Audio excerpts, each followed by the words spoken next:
yo, we lit out here. Big Gans against the lifestyle, yo, we lit out here. Big Gans against the lifestyle, yo, we lit out here. Big Gans against the lifestyle, yo, we lit out here. Big Gans against the lifestyle, big Gans against, big Gans against. Yo, wow. One thing, I own the motherfucking month of July. One thing, I own the motherfucking month of July. I own the motherfucking month of September. I own the motherfucking month of July. I own the motherfucking month of September. You said you gon', you said you gon', you said you gon'. One thing, I own the motherfucking month of July. I'm the only one that's traveling. I'm the only one that's outside. You gotta wait till motherfucking August, September for the rest of them motherfuckers. I own the motherfucking month of September. You said you gon' do the motherfucking who's littest for the week or every 2 weeks or whatever. Yo, Big Gans against the lifestyle. Yo, we lit out here. Yo, I own the motherfucking month of July. And that's what it is. It's against the lifestyle. Yo, we lit on the Malacone. Yo, I'm out. I'm out. Salute the Ray. Salute the Big Super. Big props to everybody else. Yo, we lit. I'm out. Yo, we lit. I'm out. Yo, we lit. I'm out. Yo, we lit. I'm out. I got an update. I got 1 2 mic check. 1 2 mic check. Let me know if y'all can hear my mic. Let me know how I sound. 1 2 mic check. Put a 1 in the chat if my mic sounds nice.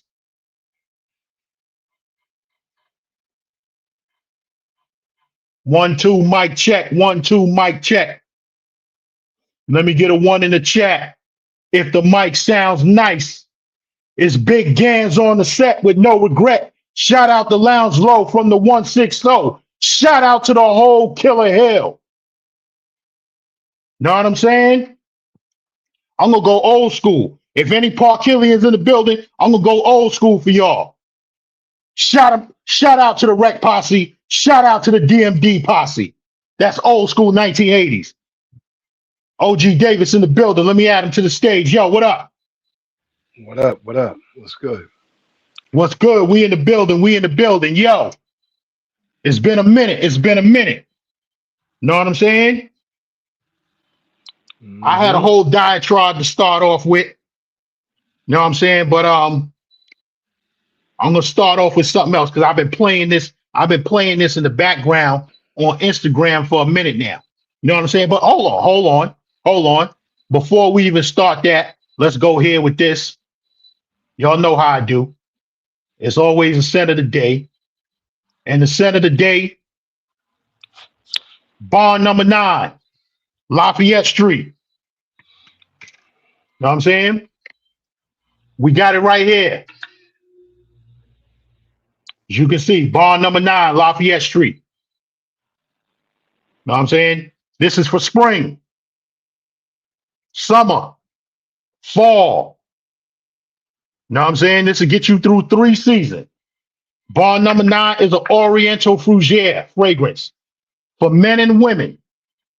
Lafayette Street was launched in 2018. The top notes are bergamot, flowers, cardamom. The middle notes are apple, ambroxan, vanilla, and the base notes are tonka bean, woody notes, and ambergris. I hope I'm pronouncing that right. OG Davis, what up? Chilling, my guy. Chilling. Okay. That's it. Just Know what I'm finished eating. saying? Just finished eating. I hear you. Whew. I hear you. What you was eating? Well, I'm preparing my Sunday dinner, which is a roast chicken. It's gonna go in the oven tomorrow. I still F with the pig a little bit. Oh, So I had man. some pork chops, some wild rice, some mixed green peas and corn with some baked macaroni and cheese. Okay. You know what I mean? So Sounds good. Sounds good other than them pork chops. We don't do that over here. yeah, I mean, you know, from time to time, Not on the regular like back in the days, you know. Okay. So, Okay. So shout out to the 15 people that got their eyes on this. Hit that motherfucking like button. If you're not subscribed, subscribe to the Gangster Lifestyle. Me and OG Davis, we in the building. Check it. I'm working on a new intro. You know what I'm saying? Shout out to DJ Skills. I gotta hit him with something. He said he did a new little intro for me, and I'm trying to put it together. So the next live we're gonna have that. Listen, I know we've been away for a while, and you see the title. You are what you attract. Shout out to the 16 people that got their eyes on this. Hit that like button. If you're not subscribed, subscribe to the Gangster Lifestyle. We're gonna push that subscribe throughout this whole live tonight because we're trying to get this up to 3,000. You know what I'm saying? I've been sitting on 2,800, 2,835 to be exact for the longest. So if you're not subscribed, if you new to the show, subscribe to the channel. You know what I'm saying? So shout out to Jamie's. Shout out to Lil Will Too Nice. You know what I'm saying? He said my mic sounds nice, like Lil Will Too Nice. We in the building. You know? So like I said, y'all see the title. You are what you attract. Now, I've been sitting on this live for a minute. You know what I'm saying? OG Davis, I told you I had the title back in when I was in Medellin. I've been sitting on this title since I was in Medellin for a full week. But you know, I didn't want other YouTubers that was in Medellin at the same time thinking that I was taking shots at them. You know what I'm saying? Yeah. Because I wasn't. Even though I was ready to use them, I didn't want them thinking that I was taking shots at them. But yo, before we get into it, I want to play this because it's been running in the background. I had it running in the background for a minute now. So it might change the direction of the show. You know what I'm saying? But I want to go here and I want to play it because it speaks to what we always be talking about. Shout out to the notorious Coach Greg Adams. You know what I'm saying? We receivers of his message and we push the message on to y'all. You know what I'm saying? So here we go with Chad Ochocinco Johnson. All my friends are single right now. You got some dating advice for them? No, stay single. Why would you want to added expense? That's dumb. But love doesn't always cost. Sometimes love could be real. Always costs. Always. In what world? You got your heart broken a couple times? Never. Why you never get your heart broken? They have logic and common sense. Sounds very transactional. Everything in life is transactional. Everything. No matter how you try to splice it, no matter what these therapists and people try to say, everything is transactional. What about a prenup? Why not just not do it? Don't you get lonely ever? Buy a dog. All my friends are single right now. You got some dating advice for them? No, stay single. Why would you want to added expense? That's dumb. But love doesn't always cost. Sometimes love could be real. Always costs. Always. In what world? You got your heart broken a couple times? Never. Why you never get your heart broken? They have logic and common sense. Sounds very transactional. Everything in life is transactional. Everything. No matter how you try to splice it, no matter what these therapists and people try to say, everything is transactional. What about a prenup? Why not just not do it? Don't you get lonely ever? Buy a dog. All my friends are. So you heard what he said. OG Davis, you heard what he said. Everything in life is transactional. And he's saying, don't do it. When he said, what about the prenup? He said, why not just not do it? What you got to say to that? I mean, he's not lying. He's not lying, especially in 2026. You know what I'm saying? Regardless of what subject you are referring to, whether it be relationships, whether it be business, whether it be, even friendships to some extent, is transactional. So he's not lying at all about that.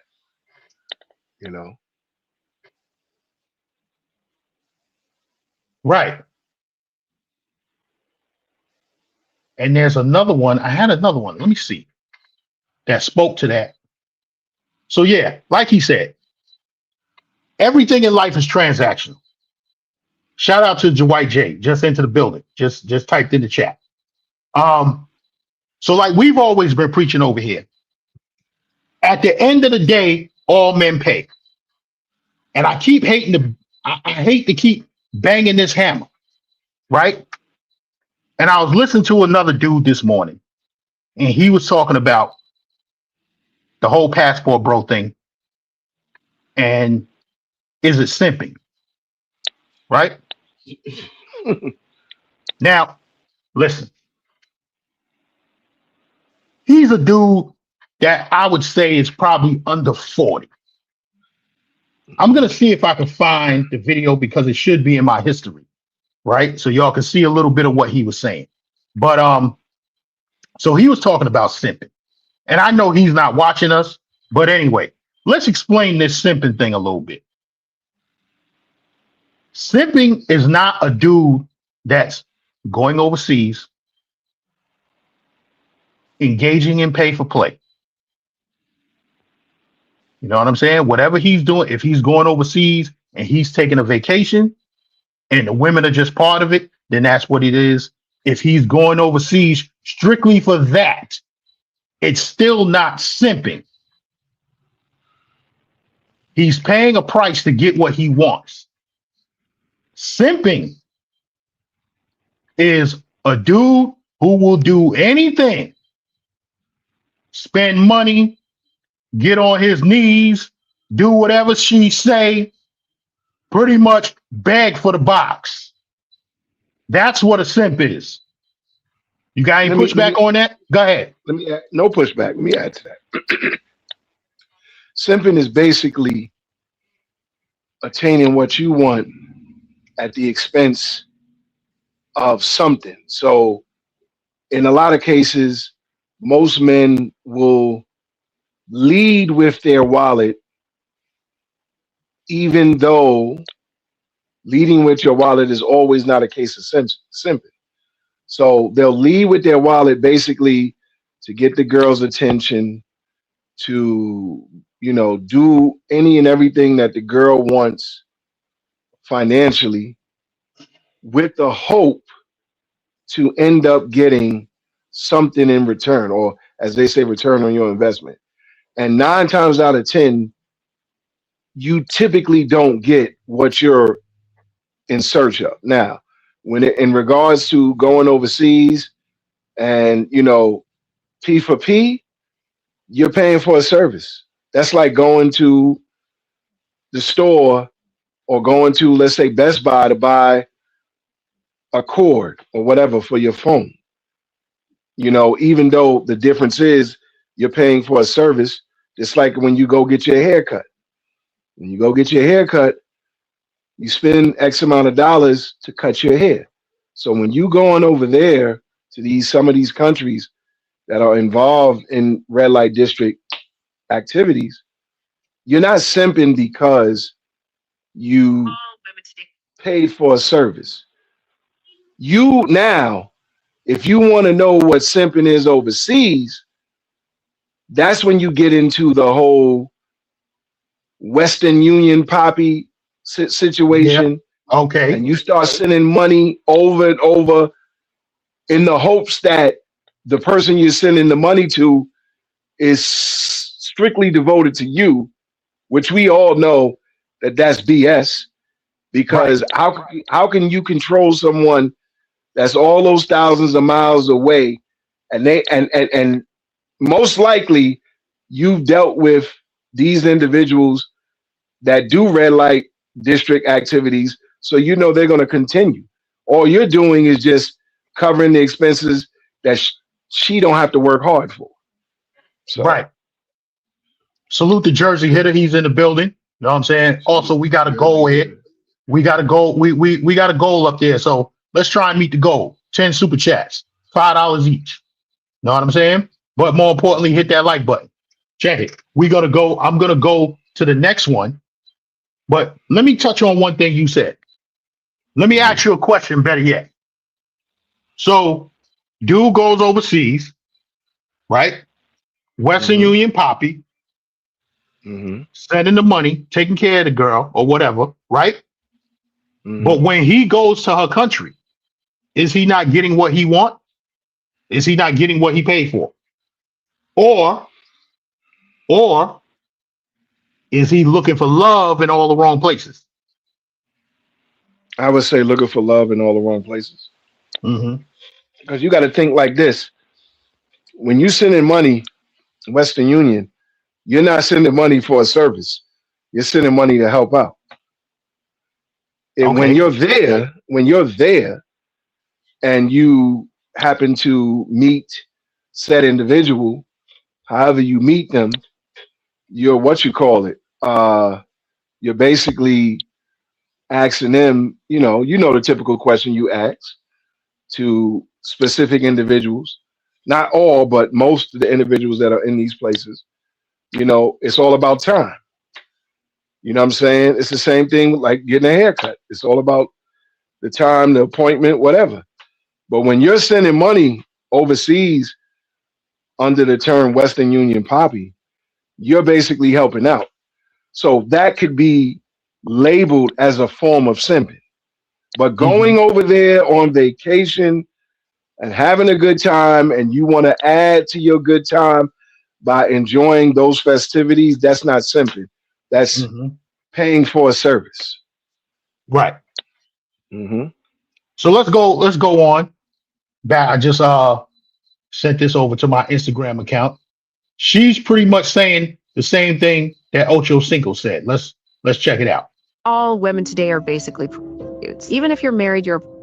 In a way, I don't think most women are into sex. They're into what sex can bring them. Yeah. Which is the money, all the fun trips, the surgeries, the makeup, the clothes, everything they can put on the gram. They're in it to satisfy your itch so they can get what they want. But in the end, they don't want to have it. They want to get the marriage bill, pop out the child so they can get the bag secured, and then they're retired. All women today are basically prostitutes. Even if you're married, you're a in a way, I don't think most women are into sex. They're into what sex can bring them. Yeah. Which is the money, all the fun trips, the surgeries, the makeup, the clothes, everything they can put on the gram. They're in it to satisfy your itch so they can get what they want. But in the end, they don't want to have it. They want to get the marriage bill, pop out the child so they can get the bag secured, and then they're retired. All women today are basically. So she said all women are basically pros. I want to hear what the chat has to say about that.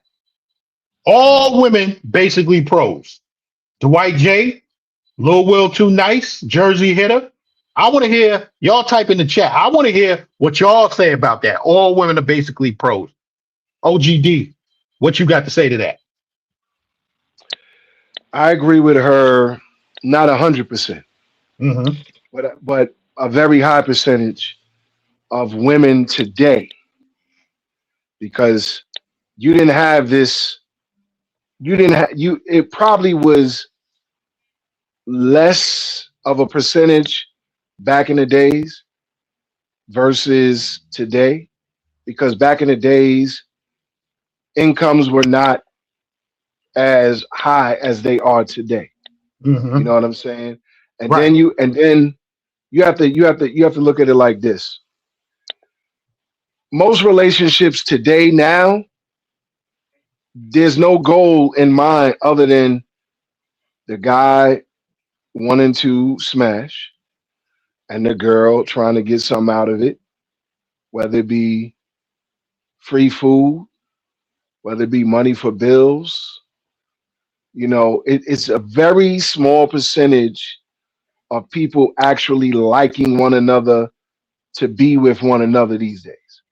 Everybody's trying to get something out. And I think that society is going in that direction to where relationships are becoming less and less every year. It's a statistic where they say that by 2030, 85 to 90% of the women in the United States will be single. And we're almost hitting that number now in 2026. You know what I'm saying? So everybody, not everybody, but a great percentage of women want something for a man to even have an acquaintance with her. You know what I'm saying? Mm-hmm. So Okay. You see what Money Making Mitch said? And shout out to Money Making Mitch. And I'm shouting out that name. Yo, OGD, I used to work with a dude in M6 on the job. mhm. And we called him Money Making Mitch. You know what I'm saying? He passed away 2 days ago. 2 days ago, excuse me. He passed away about 2 or 3 years ago. So rest in peace to him.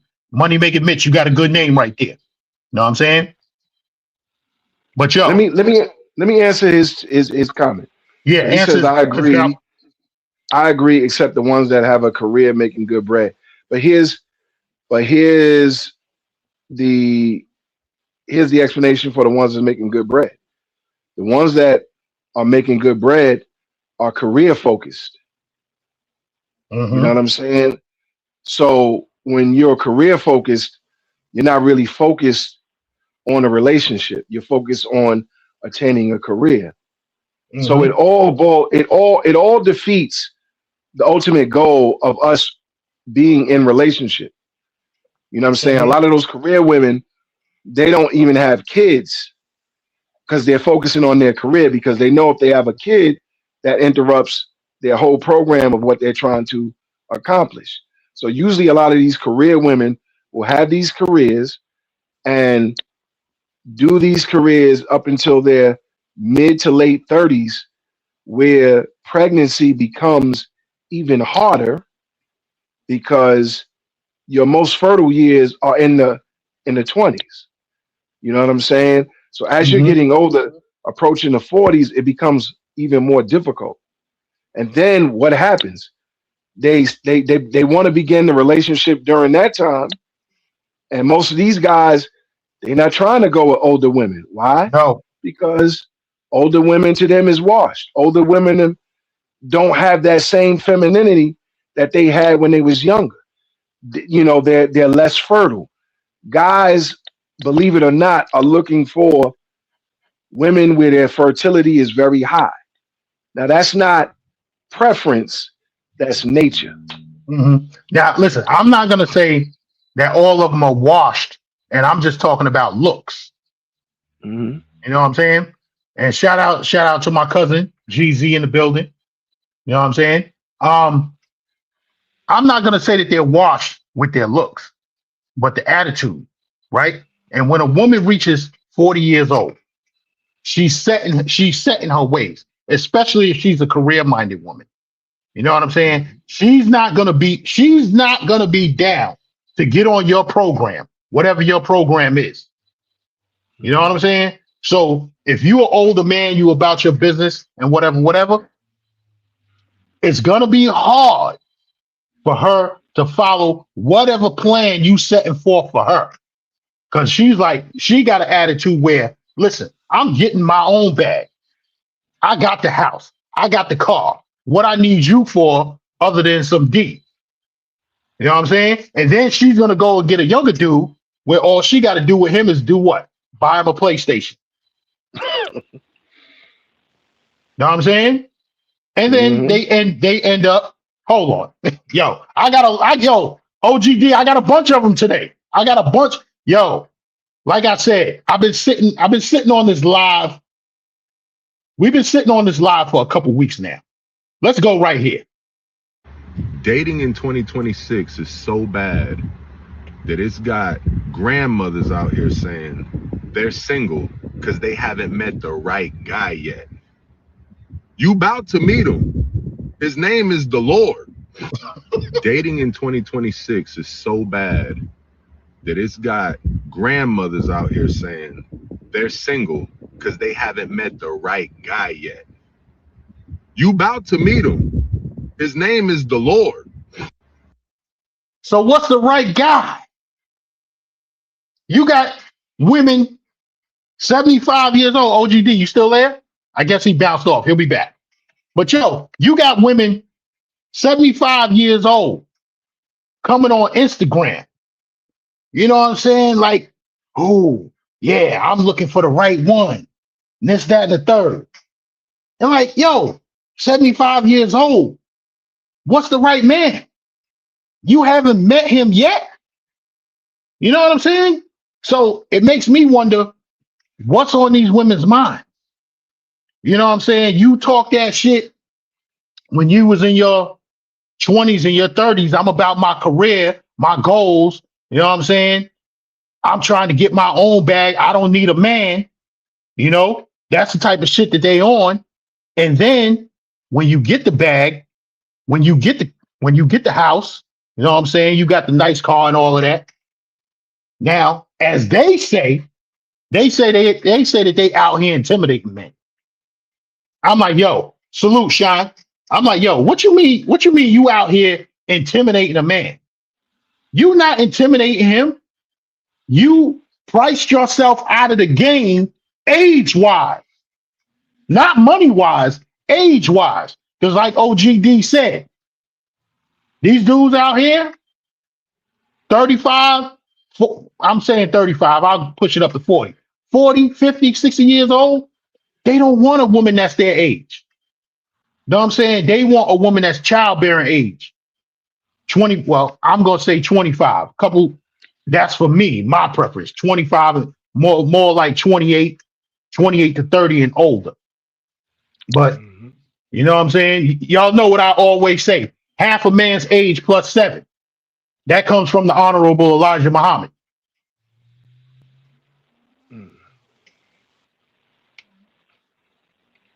So you heard what he said. 75 years old, what you looking for? You ain't gonna find him. You know what I'm saying? You looking for a 100-year-old man? You know what I'm saying? But see, here's the thing. This is, I think me and you was having this conversation the other day. You know, these women, again, especially career-oriented women, you know, they're looking to, like, see, back in the days, it was real simple. You met a woman, 9 times out of 10, either she didn't work or she did work for a little bit of change just to, you know, keep a little bit of change in her pocket. And I'm talking about going back into the 60s, 70s, maybe a little bit of the 80s. You know what I'm saying?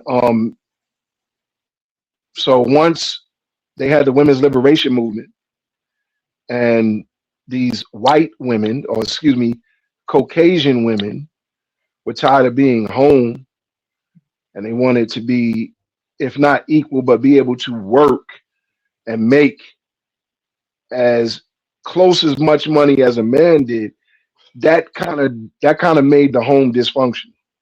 You know what I'm saying? Because back then the man went out and worked and the woman stayed home and took care of the kids. You know what I'm saying? Who better to take care of the home and the kids than their own mother? The men went out there, brought home the money. The women were the bankers. They were the bill players. They was the cleaners of the house. They was the nurturers of the children. You know what I'm saying? While dad was out hustling hard, grinding to make sure that he had enough money to put food on the table and all that. And family was more family oriented. So if the mother and father wanted to go out, if there was an older brother or sister, they would watch the kids. Or if there was an uncle or an aunt, they would watch the kids. And the mother and father would just go out, maybe, you know, get a piece of pie, maybe go to a drive-in movie. But nowadays, the roles seem like they're almost reversed. Women are focusing on careers. They're expecting certain, you know, like match my energy. I'm making 100,000, almost 200,000, because I focused on my career. Meanwhile, the guy that's her age may not have gotten a career or a job that paid him as much. The average salary of most men in the United States, and this is about maybe 75 to 80% of the men in the United States, they don't even make $100,000. And a lot of women, because, you know, they go to college, you know, they have certain pathways or whatever the case may be, they end up getting these positions and careers that they're making six figures. You know what I'm saying? So now when they try to get with the guys that are making six figures, the guys that are making six figures don't want nothing to do with them. Mm-hmm. Because the way the guys that make six figures look at them, the only thing you bring to the table is open legs. You know what I'm saying? Why do I need all these problems, all this attitude, when I could just, I'm 45, 50, maybe 60 years old, making $100,000, $200,000, and I got to deal with you being set in your ways. But I could just jump down to a nice, fresh out of college, maybe, like you said, 28, almost 30, female that's just getting started, and she's not going to give me the same problems you give me. Mm-hmm. You know what I'm saying? So it's just the way the world, the way the navigation of the way the world is going. Relationships are becoming further and further apart.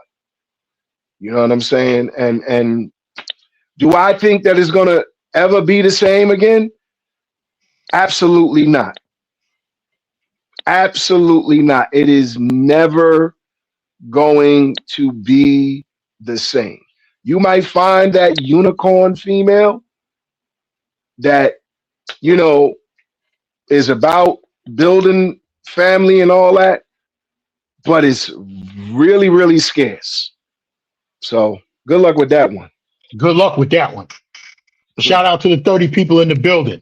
Buck Travel is in the building. Buck Travel says, Gans, I want to be a member of the elite travel group. Well, Buck Travel, here's the start.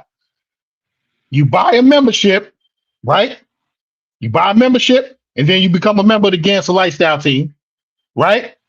And you contribute to that goal, $5 super chat. That's how you start to be a member of the elite travel group, the Ganser Lifestyle team, which we got a couple members in the building. So once again, salute to Jersey Hitter, salute to my cousin GZ, and salute to OGD. And shout out to the 30 people with their eyes on this. Hit that motherfucking like button. Yo, OGD, I gotta give a big shout out to all the men and women of the New York City Department of Sanitation. Excuse me for being late with that shout out. Go ahead. Same here. We did it. We did our time. We did our time. Shout out to Little Will Too Nice. Shout out to Little Will Too Nice. Go ahead. And let me just say. Go ahead, Buck Travel. Let me just say something about all the members that cop the membership. Everything is under construction. So once everything comes into play and all the planning comes, then you're going to see products and services that are being offered to be a member. Potentially down the road, we're working on that. We're not so fond of just meeting up with people, but there's nothing wrong with having a membership meetup. You know what I'm saying? It's just, certain things that we have to do in order to make sure that the people that we're dealing with is professional. They're not on no nonsense. They're not just coming out because, they wanted to come check. Whether it be Gans, myself, or anybody else that's a member. And we will be putting in the membership not only exclusive travel, like, how can I say it? Exclusive travel tips and tricks, but also exclusive videos that you will never see on YouTube. So just be patient with us. We haven't had a chance to work on the membership because we've been working on the main body, the main page being the Ganser Lifestyle. But we're working on that behind the scenes. And once we have everything in play, you guys has been members for a while, will definitely see the fruition and everything come to life very soon. we So gonna just be do some patient. member. Listen, with me, life be life. You know what I'm saying? Mhm. Y'all think because I'm retired, oh Gans, yo, you should go live and shout out to the crib. Our boy New, shout out to the crib. But I'm gonna tell you, I had a conversation with him yesterday. So I'm gonna tell you what happened with that. Right? But life be life. You know what I'm saying? I'm a personal Uber driver. I don't mean I drive for Uber. I mean, I take my daughter back and forth to work wherever she got to go. I got to drive my mother around to her doctor's appointments. We were supposed to do this live yesterday. Yesterday, I was all day with my little dog. You know what I'm saying? I had to he had a doctor's appointment, a veterinarian appointment, but he got all messed up. So I had to take him to PetSmart and give him a bath because his coat was all messed up. And then I had to go.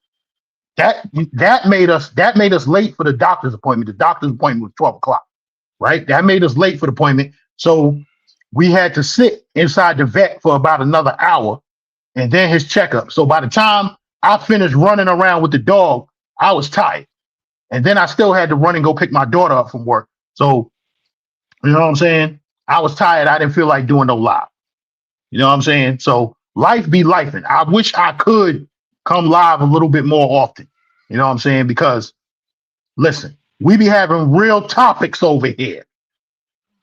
You know? Shout out to V Swells the Traveler. He says Gans be taking notes. He says Gans got his little notepad there and he be reading off the notes. Yes, because we have real topics, V Swells. We not just getting up here freestyle. You know what I'm saying?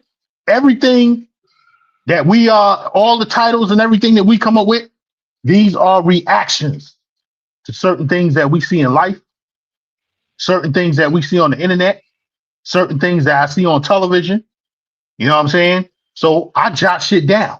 That's right. I keep notes. You know what I'm saying? Highlight Hold on. money maker Mitch. Okay. I keep notes. I don't keep receipts. And we're gonna get into that too. We're gonna get into the receipt thing. He said, better check they jacket. Yeah, these cats is funny style out here. There you go. That's exactly the reason why we haven't because you got to understand now there are other channels that have had meetups like the Mentuition Network or Mentuition Mafia. You know what I'm saying? Their meetups typically are not with, let's say 100 people that may be involved in the mafia membership or whatever. It's a group of people that they have met a number of times prior to these meetups, to where they already vetted these individuals and know how they are. You know what I'm saying? So it's people out here, people these days, you can't trust everybody. You know what I'm saying? Because in one breath, they could be the best person in the world, but in another breath, behind the scenes, they might be out to get you. They might just want to meet you to confront you for no reason, do something harmful, and you can't trust everybody. You know what I'm saying? Even like when we be in these other countries, we might run into a content creator or two. You know what I'm saying? I've run into a couple of content creators, that do this travel space content, and some of them, they feel like they're bigger than, Michael Jordan. You know what I'm saying? I'm not going to mention that one person's name that, I had a chance to meet up with. But they, it turned me off how they was responding. And I get it. I get it because you as a content creator got to be careful. This particular content creator, we was in communication.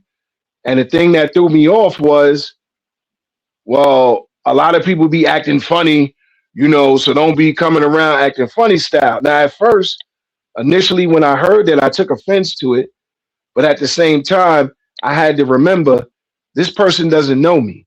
Right. You know what I'm saying? So they're just being cautious because this person is a very, very, very popular content creator in this space. You know what I'm saying? So what you call it? So I get it. And I literally was a 5-minute walk from where this person was at. But ultimately, we did not link up, and that's fine. You know what I'm saying? It is what it is. Shout out to Little Will, too nice. You understand? So at the end of the day, you know, you got to be careful in these situations. But go ahead, guys. Yeah, shout out to MM Fresh. Let me put some respect on the money. You know what I'm saying? $20 super chat. Men provide and protect. Women nurture and carry his legacy. The dynamic is different. Men have shown women, hold on, because it moved. Men have shown women that being an object is more beneficial to their personal needs than the family dynamic. You got anything to say to that?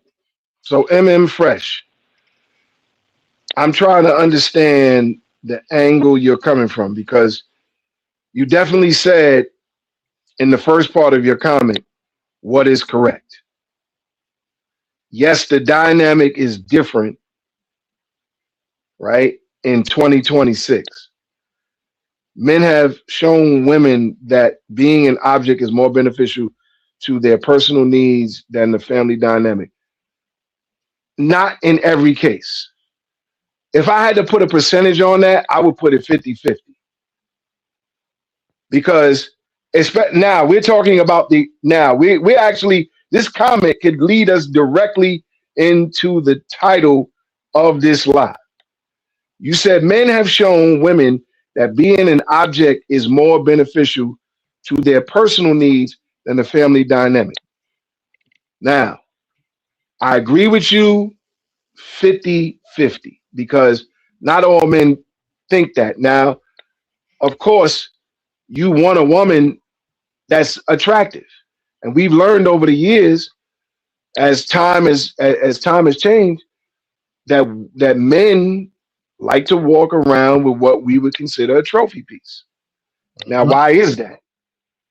I believe that comes from media, videos, video vixens, corn, CORN, corn, and all those other things. So what happens is the visuals of those women in those particular demographics are creating somewhat of a standard of attraction that men want to see in women, and not all women meet that attraction. And then also you got to also take into consideration going from Generation X to the millennials and Gen Z, the father figure is spent less time in the home than the father figures of the baby boomers and the generation before, the quiet generation, I think they call themselves.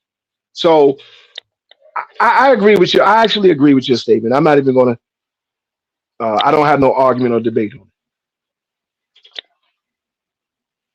Okay. Shout out to the 25 people in the building. Hit that like button. Subscribe if you haven't already. You know what I'm saying? You rocking with the Gangster Lifestyle. Yo, we going to get into the topic. Oh, shout out to Jersey Hitter. Shout out to Jersey Hitter. Thank you for the $19.99 super chat. Salute. You know what I'm saying? Mm-hmm. So yo, we gonna get into the title of the show. You are what you attract. That's right. I'm going to my notes. Shout out to V Swells. So like I said, I've been sitting on this live for a minute. 1 second. Go ahead. Because I'm gonna break this down a little bit. Shout out to the 30 people in the building. I've been sitting on this. Go ahead. I'm gonna break this down. Like I was saying, I've been sitting on this live for a minute. Now I'm about to cook, y'all. I didn't do the live in Medellin because I didn't want other YouTubers to think that we was coming at them, making them a headpiece or nothing like that, because we wasn't. Right? But check it. I don't understand. Why some dudes fly overseas, fly out of the country to places that have better looking and more attractive women than the cities and towns that they come from. And yet still go after the same type of women that look like the women of the cities and towns that they come from. So it makes me come to a conclusion, either you're a product of your environment, or, and this is what I really think it is, you just can't do any better than a 3 or a 4 because you yourself are a 3 or 4. And that's where I come to this title, You Are What You Attract.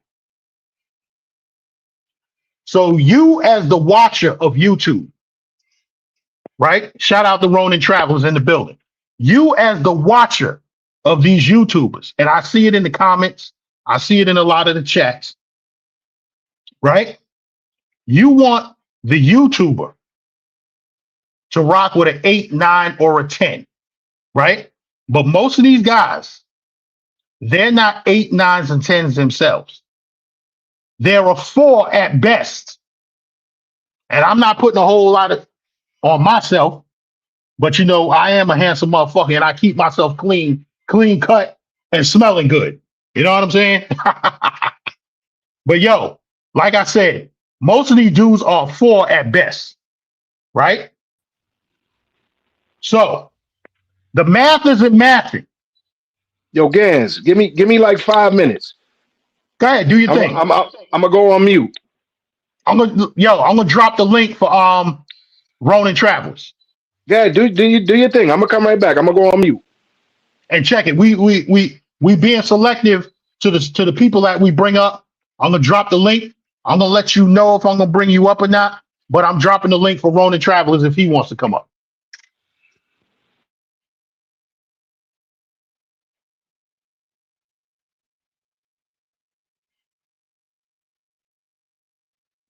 And Khalil Backyard Life, I ain't see him in the chat. I don't know where he been at. Supposedly he was supposed to have gone to Medellin. But yo, Ronin, if you want to come up, join the conversation. The link is in the chat. So like I was saying, you the watcher of some of these YouTubers. And like I was saying, this is not a headpiece on anybody, right? And I'm gonna explain myself in a minute, right? Like I was saying, the math isn't mathing. You cannot expect an 8, 9, or a 10 to get with a nigga that's a 4. Especially if he ain't got no money. Shout out to the 31 people in the building. Even in these countries that are pay for play, right? She's in these pay for play places. She gonna get her money, which most of the time it doesn't matter. With some of these women over there, it doesn't really matter what you look like. They just really about that money. But a dude who she finds decent, she might be willing to hang out with him a little bit more. You know what I'm saying? That's just a maybe. But 9 times out of 10, well, I'll say 8 times out of 10, she's more or less about that money. But if you ain't got no money, you know what I'm saying? You can forget it. And you only a 4. So like I was saying, in this pay for play world, she's gonna get her money and get the fuck out of there as fast as she can, if possible. And if possible, she can get that money without giving up the box, then she's gonna do it. And what do I mean by that?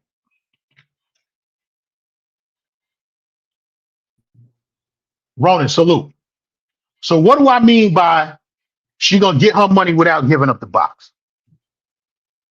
If she can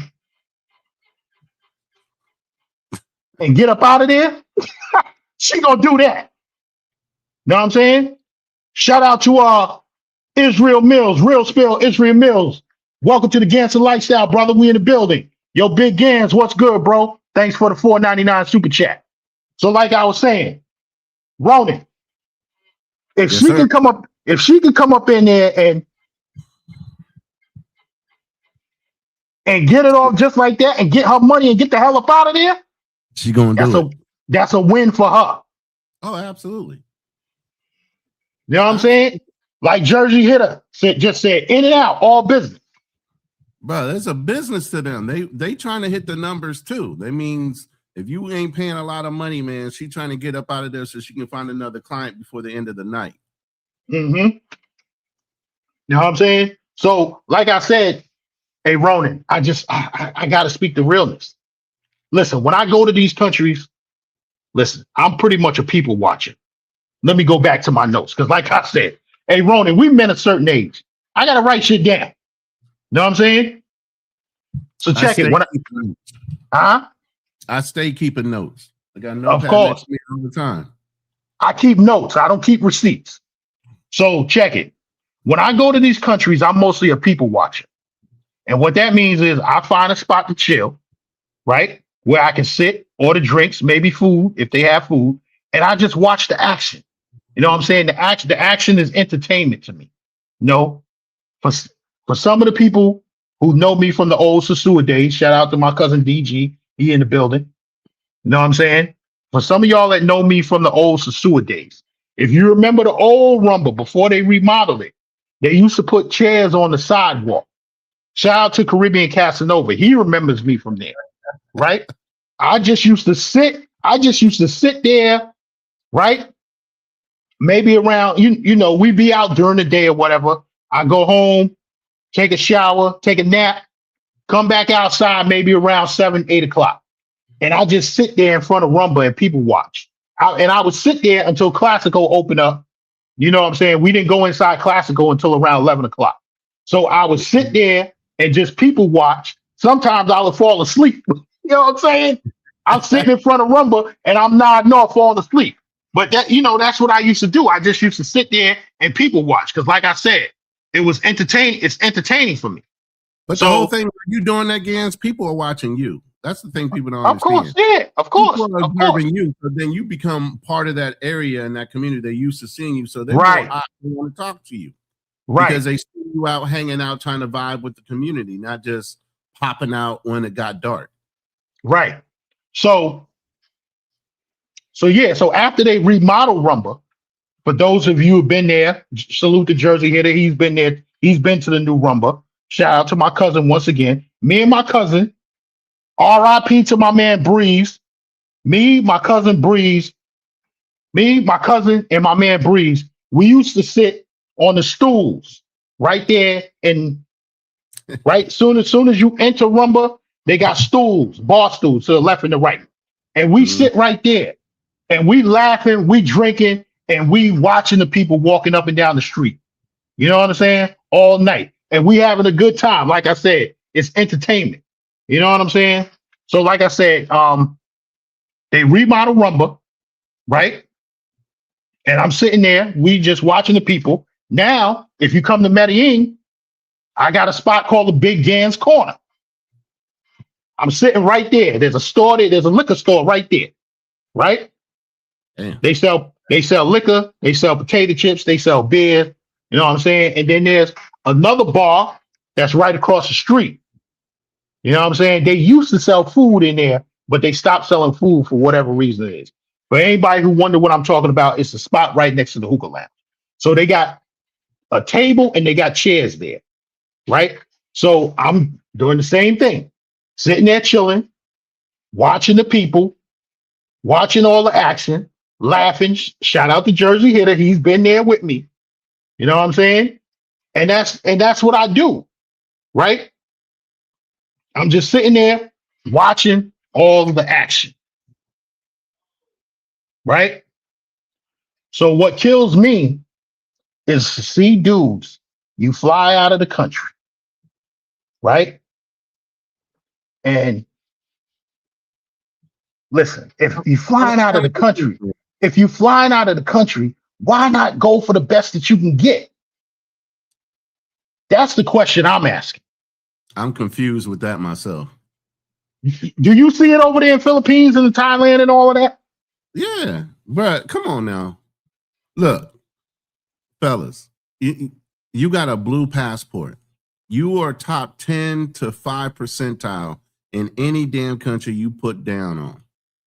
Why would you go to the hood and pick up a hood chick when you should be going into a nice bar in a nice area, picking up a very nice woman. Not no hood chick. I said a real woman. One that's got some class. One that actually have a conversation with you because she probably knows English. Most of the ones that are English. Well, I think Medellin might be a little bit different.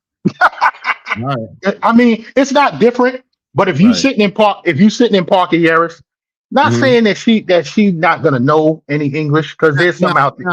I don't know Colombia like you know Colombia, so I'm asking you: is Parque Yaris an area where maybe the upper echelon of the community would be, or is that just a hangout for people that are tourists? It's a hangout for people that are tourists. That's what I'm talking about. Not saying that the upper echelon ain't gonna come through there because they are. You know what I'm saying? But the upper echelon in that little area right there is going to go up the block to Provenza. Right? Okay. Here we go. Money making Mitch. I'm gonna get to that. He said they scared of the price tag. That's the biggest thing right there. That's the biggest thing right there. So, Ronan, in a lot of these YouTubers' channels, these travel YouTubers, right? Yeah. I hear them talk about Bernice Burgos. And I already told them, listen, I don't want to hear y'all talking about Bernice Burgos no more. Because y'all ain't paying Bernice Burgos price. You sure ain't. Know what I'm saying? They talking about, oh, dudes flying over there and messing up the prices and blah, blah, blah. And I used to think that. My early days traveling, you know what I'm saying? Keep the prices. But then when your money gets a little bit better, then you want to try and mix with the upper echelon. You don't mind spending that money like that because you got a little bit more money coming in. So I get it, but then I don't get it. But Gans, how many years you been going down to Colombia? Colombia, we started in 2020. Okay, so you got about 4 years. No, I'm sorry, 6. It's 2026. DR, So I started. You already have a couple folks down there, circle of trust type of thing. You already have an environment where people already know you. Well, not the locals. Really? Not the locals. I know a couple people in Cartagena. Medellin, my stamp isn't. It's not the way I want it to be just yet. I need a couple more trips. I need a couple more trips to Medellin. You know what I'm saying? Cartagena, I know Danger. I know the owner of the Vibe Bar. I know him. In Medellin, I just met the owner of the Vibe Bar over in Medellin, brother named TJ. Me and him was sitting down, kicking it for a little while. You know what I'm saying? So shout out to him. You know what I'm saying? Right. But my stamp isn't in Medellin the way I would like for it to be. But with DR, with Sasua, I've been going there for so many years. All right. My stamp, my flag was planted there. It's not no more because I don't go there the way I used to. You know what I'm saying? I haven't been to Sasua since July last year, and even when I went, that was pretty much just a drive-through. You know what I'm saying? I wasn't staying there. I wasn't hanging out there, and I think I might have been in DR for maybe about a week and a half, maybe 2 weeks, and I was only in Sasua for maybe about two days.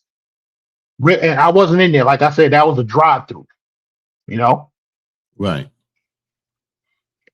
But it ain't nothing for me to get acquainted with everybody once again. You know what I'm saying? I still got people I can hit up right now, let them know, y'all, I'm coming to town. Shout out to Flip. You know what I'm saying? Shout out to a couple other people I know, and it could be popping once again. You know? Right. And I'm back. Salute to Ronan. Salute to Ronan Travels in the building. How you doing? Pretty good, man. Still a little tired, man. I did like almost 11 and a half hour freaking live the other night. So damn. I just wanted to drop in and pay my respects before I dropped up out of here. But I got another one tomorrow. Oh wow. Wow. What's the topic? Tomorrow is going to be about the petrodollar.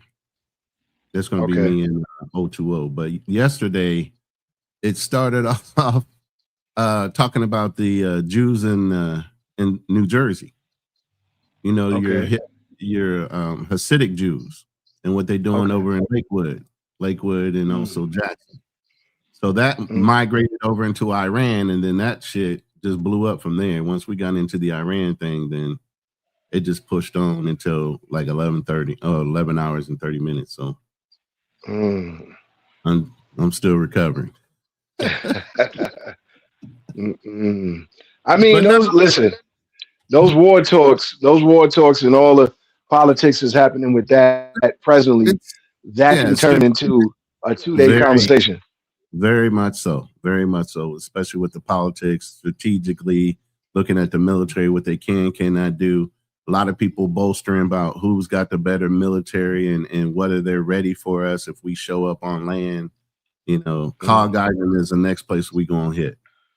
So because we got to open up the straits of Hormuz. The only way to do that is take Hog Island, and we got two new socks going over there right now. So that's 10 ships with at least 4,000 to 6,000 Marines hitting the island. So that's gonna be a done deal. And those little ships that are using to run interference with those tankers are going to be done for. The only thing you got to worry about then is just the drones and maybe some rockets being volleyed, but I'm sure that'll be the next thing on the agenda. Yeah. And Ronan, I'm glad you up here because I want to get into a thing where it's right now a good time to travel. But first, before we even get into that, I got to go back to Instagram. Salute to Romeo Guerrero. He just came up in here, right? And he said, it's sad when all your interactions with women are transactional. So Romeo Guerrero, I'm pretty sure, I guess you wasn't here for the beginning of the show. So we're going to let Chad Ochocinco tell you what he has to say about it. Oh, you got some dating advice for them? No, stay single. Why would you want to add an expense? That's dumb. But love doesn't always cost. Sometimes love could be real. Always costs. Always. In what world? You got your heart broken a couple times? Never. Why you never get your heart broken? They have logic and common sense. Sounds very transactional. Everything in life is transactional. Everything. No matter how you try to splice it, no matter what these therapists and people try to say, everything is transactional. What about a prenup? Why not just not do it? Don't you get lonely ever? Buy a dog. All my friends. So there you go. There you go. And listen. I'm pretty sure Chad Ochocinco got more money than all of us on this panel and everybody in the chat. That brother's so tight with his money, he will squeeze the ink off the bill. Okay? Yeah. He won't spend any extra on nothing. Yeah. That's why he still got his money. So he said all relationships are transactional. Romeo Guerrero, you can come to the panel or type in the chat, whichever you choose, if you want to negate what he's saying. But so Ronan, let's get into that as far as traveling overseas right now. Everything that's going on with TSA. You got the war with Iran, and who knows, other countries might get involved in this, and you still got that conflict going on with Russia and Ukraine. Right. So what you got to say about that? Is it a good idea to travel over to that side of the world at this time at this point in the year? Shout out to Player with a Passport. Yeah, shout out to Player with the Passport. I would say it is, as long as you know what route you're taking, where your layover is, and what area that's going through. You know, other than that, I mean, just keeping there aware of if there's going to be flight delays based on situations that might happen. Definitely get travel insurance because they cancel your flight, you miss your flight. Because I'm looking back at the news there. You guys know I'm in the Philippines. And I'm looking at 3 to 5 hour fucking waits because the TSA ain't getting paid. They on strike. People stand in line almost 3 hours just to get through TSA to catch a fucking flight. That how y'all getting out of the United States is a bigger question before you even worry about traveling. You know, TSA is atrocious. And then what? Congress just went on a break. So they ain't trying to do anything in the next month or two. Well, what I heard, Ronan, and I'll double back to confirm that they had signed a new contract for TSA. I believe it was Thursday evening Oh, that they signed a new contract. But I have to double back on it because, that'd be sometimes nice. I feel bad for you guys, but if that happened, then that's good. I'm glad they did it because I don't those think guys. the way I heard it was Trump. He didn't sign a contract. He signed some type of executive order which gets them paid. Yeah, a for next temporary week. extension until they can renegotiate whatever. Right. I think it was that. Okay. Well, either way, I mean, TSA right now is vital. I mean, with everything that's going on, you don't know if there's terror cells in the United States because Iran has always been known to have a couple few in the United States for almost 20, 30 years. They might have been dormant. You don't know what they're going to do and what they're going to activate. And holidays are right around the corner. I think the anniversary of the damn Twin Towers is coming up. Mm-hmm. That whole situation is coming up. Somebody want to make a point out of that. You just never know. People are fighting against being drafted, because of this war. Shout out to all the men and women that are going over there, our sons and daughters, having to fight a war that they don't need to be participating in. This is not our war. This is all about Israel. And them motherfuckers are fake. Those aren't even the real Israelis. Well, let's talk about that. When they talk about Israel, they mention the state of Israel. Correct. The state, not the Israels, not the Israelis, because they're not. They're Ashkenazi Jews. They're from Europe. They're not the real ones. Right. They outlaw DNA testing just to stop that from even being an issue. And most of those Ashkenazi Jews were actually Polish or whatever, and they converted over into Judaism. There's two ways to be a Jew: blood, or you just take on the religion. A lot of the Ashkenazi Jews just took on the religion. They're not real Jews. Right. Yeah. Okay. So, like I was saying, shout out to Player with a Passport. The link is in the chat, player, if you want to come up and join the conversation. Y'all know I'm always cooking on these dudes. You know what I'm saying? So, getting back to the topic, you are what you attract, right? I'm going to play this next one. And I've been having a whole lot of pushback from this guy. Let me say something on this topic real quick. Go ahead. Look, I'm in courting. I'm sitting here with a lady right now. I know her family very well. I've been here for almost a year in May. And I'm leasing out a property here. This is a 5-bedroom house. I brought a truck since I've been here. Literally, there's trade-offs when you're dealing with somebody, okay? And as long as there's reciprocity in the relationship, then you are going to be paying. That's what your job is. You're a protector, provider. What does the provider part mean? You paying. So you saying all you paying is that means you're a simp. What the fuck is wrong with you? You gonna pay. You're a man. That's what you're supposed to do, right? But what that exchange is supposed to be for femininity, for peace, for all the other things that you wanted that the Western women are not doing, they are doing. Okay, so while I might have made her wait 4 months for me to buy this truck, because I wasn't just going to drop money on a truck. I wanted to see if she's hanging around for me or for the shit I'm going to get. So I wait 4 months, buy the truck, right? Within a month and a half, bro, she dropped 4 new rims, tires, fucking fixed the lift kit on the fucking truck and all kind of shit out of her money. Okay.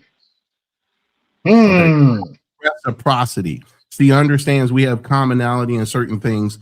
I put in money for the truck. She puts in money for the fucking tires and the rims and all this other shit.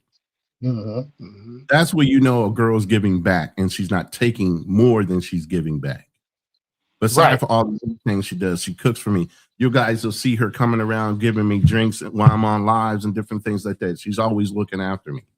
Those are things you know when a woman's giving back and not just taking and just leaning back, waiting for you to just want to go spend money on it. Those are the things you look for in a woman. If you're trying to keep, you're trying to better for a night, just better for a night. Don't catch no feelings. That's all that is. Right. Don't try to go out with her on a date. If that's what you're doing, go do it. Take your hour, 2 hours, whatever the fuck you need. She go her way, you go your way. Don't be trying to hook up with her for the rest of the night, seeing you going to finesse your way into a fucking second round. But see, Ronan, to piggyback off of that, that's the problem with a lot of men, especially over here in the United States, because men are missing the connection aspect of relationships in the States. They'll go overseas and engage in the recreational activities with said individuals, and just because it was a good feeling, session, they'll turn that into, let's go on a date. Salute to 215 who's in the building. So the thing is, because they to make you feel like that. She's paid to make you feel like that. Exactly. Congratulate her. But hey, you gotta go. Exactly. Don't be catching no feelings. Right. And that's the problem.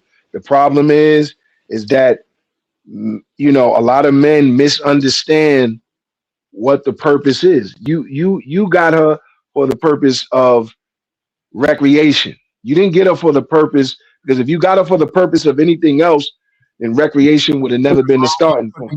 You in the wrong area. There's girls that you play with, and there's girls that you marry. I'm in a province. I'm not in a fucking city. I'm in a province doing what I'm doing. I just flew into BGC Manila because I had some VA business. So I flew in. My lady's birthday was on the 14th, so I took her with me. We had a nice little weekend, and I flew my ass back. I don't stay in those cities, man. For what? High prices and a whole bunch of fucking shenanigans. Like you said, we're men of a certain age. I don't need that shit every day around me. Right. All that is, you become a target of opportunity. Shout out once again, like I said, shout out to Israel Mills, Izzy Bands. Yo, if you still in the building, hit that link. Because I was on his show the other day, and somebody in the chat, because I told him, listen, I'm not a passport bro. You know what I'm saying? I've been traveling to these countries way before there was ever such a thing as a passport broism. I've been traveling seriously since I was 2. My mom's taking me every year. We have family vacations, and then the military too. Man, stop. So when I was on his panel the other day, I jumped out, but right when I hit the exit button, somebody asked me, "What's the difference between a traveler and a passport bro?"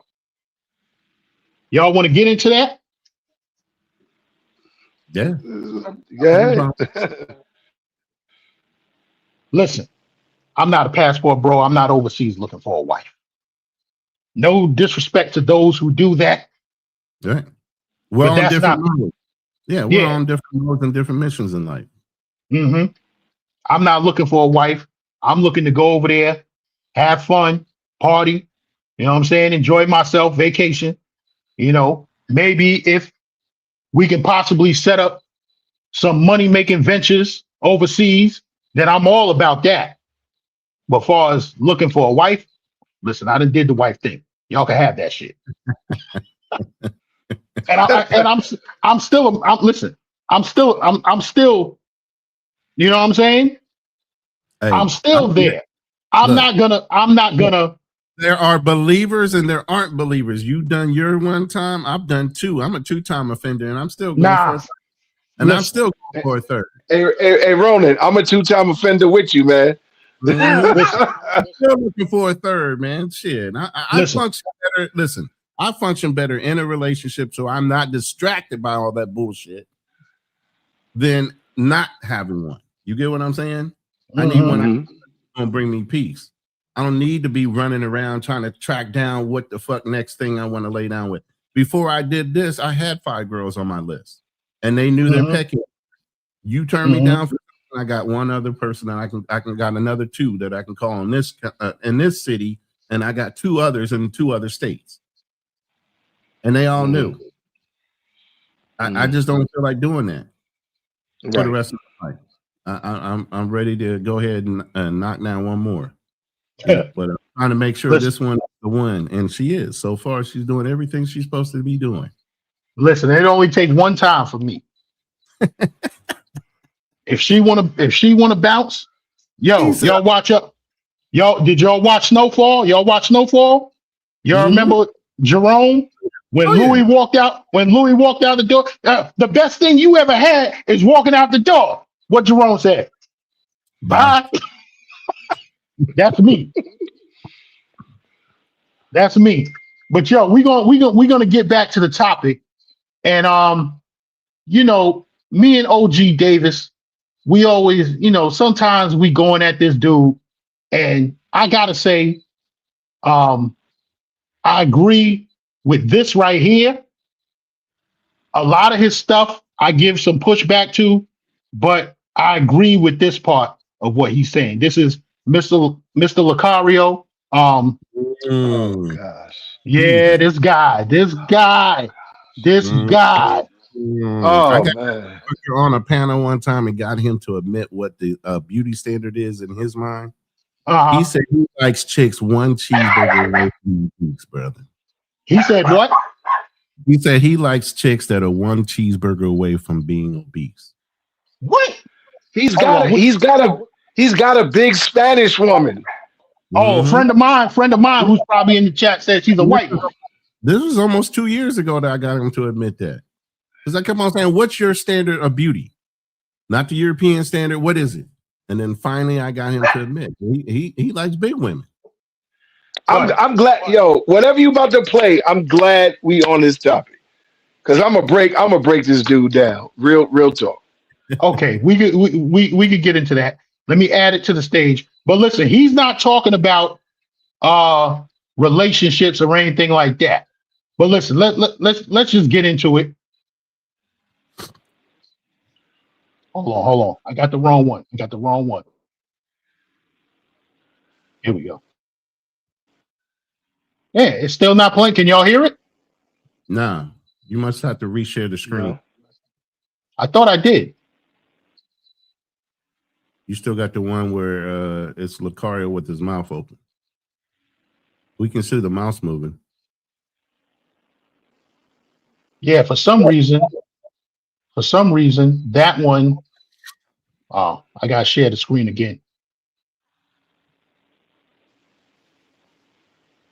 For some reason, that one went to a whole nother link.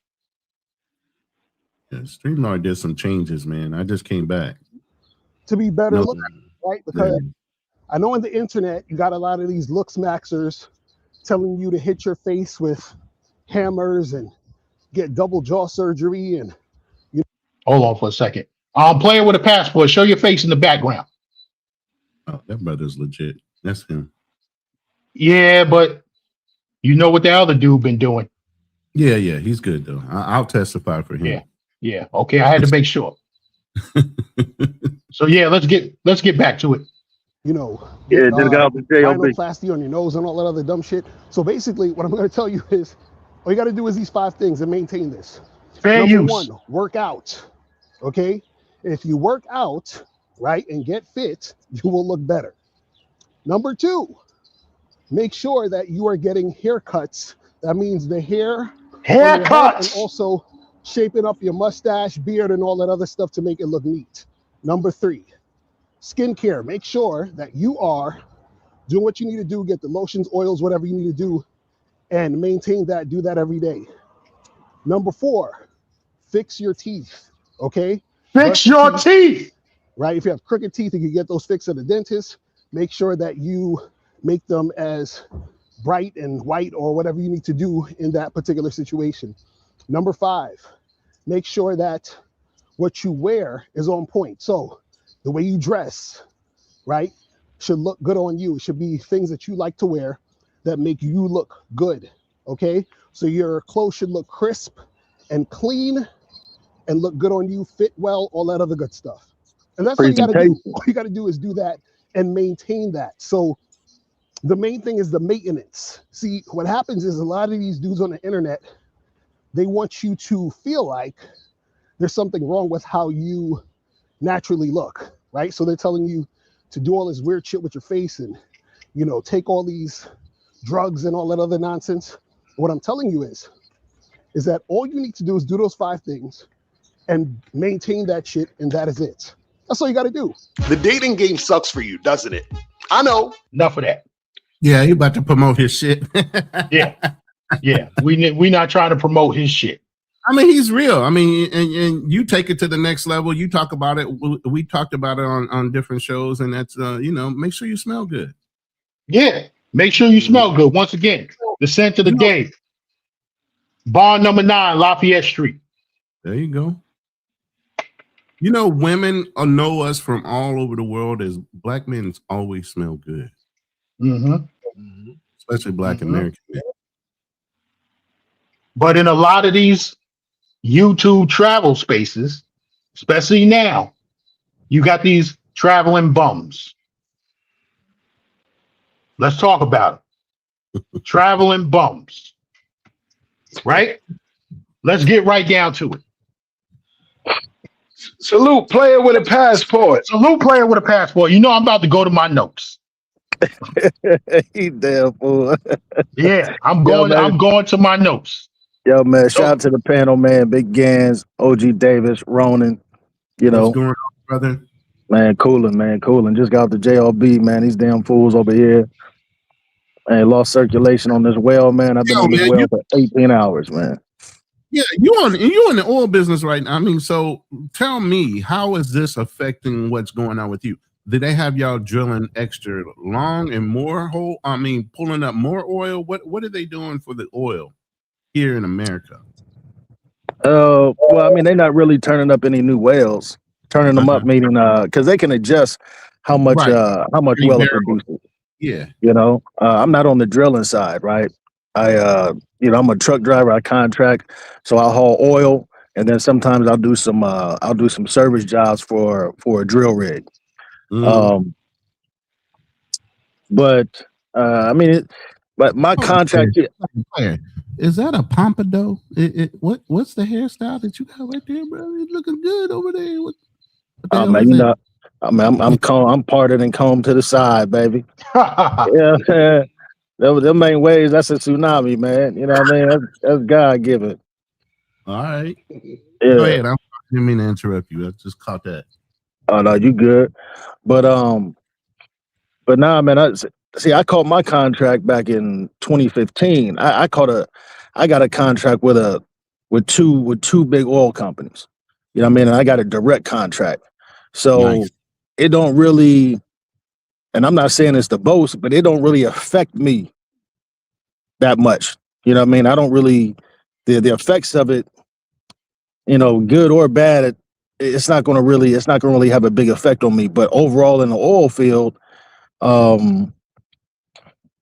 if they start turning more wells on and they start fracking more, yeah, the work is going to get busy. But for me, it's always been steady because of the contracts that I got. Right. You know? Yeah, but it ain't nothing. It's nothing that we're noticing a big drastic change. Not right now. Yeah.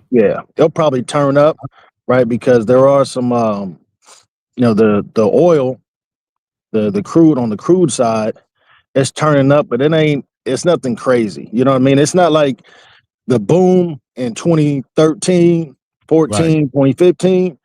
Man, that shit was crazy. You know what I mean? We talking cash was grossing, we bringing in like 10, 15 a week. You know what I mean? Because it was just cracking. But then they've also gone away with certain procedures, you know?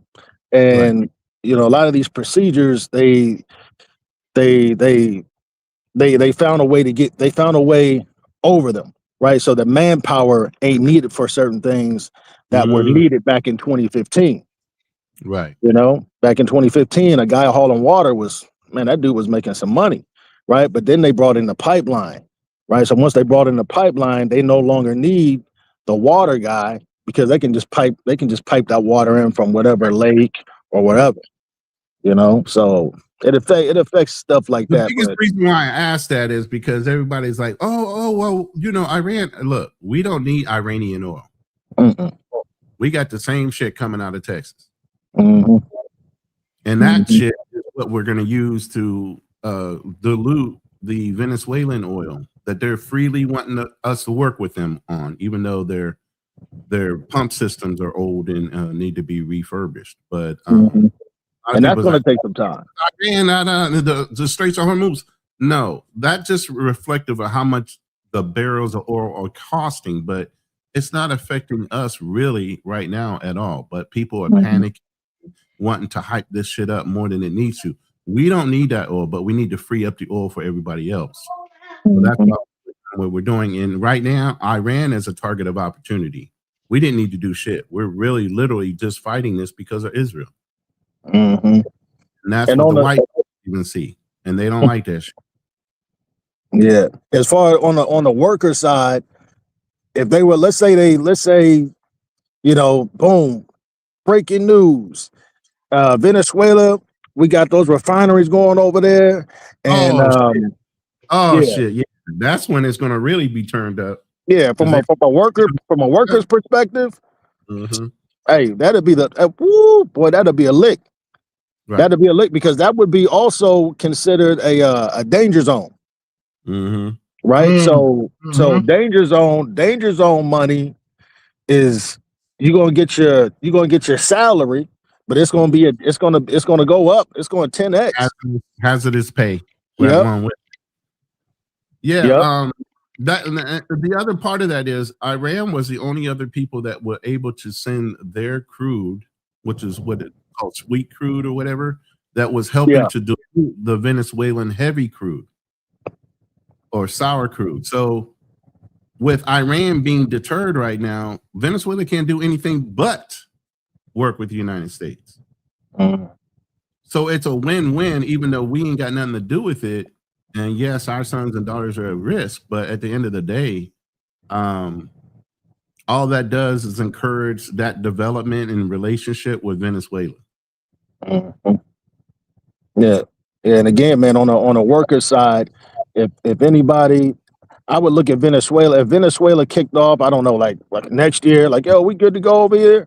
That would be the new Afghanistan civilian contracting over in Afghanistan. That motherfucker be the new Dubai. Because they have 300 billion barrels. They have more than OPEC combined. Venezuela. They have so many barrels of oil, it's ridiculous. They're the largest amount of crude in one area that you can possibly get. So that whole situation was a plus for the United States, reinforcing the economy for the future. But again, it's going to take a couple minutes to get that shit running. But once they get it running, that's going to be a lick. Buy some property in Venezuela. I guarantee you that shit's going to go up. Once that shit starts running. Big facts.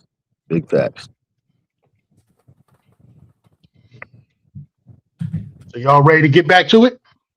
Yeah, go ahead. Playing with a passport, you know I'm always cooking. Good.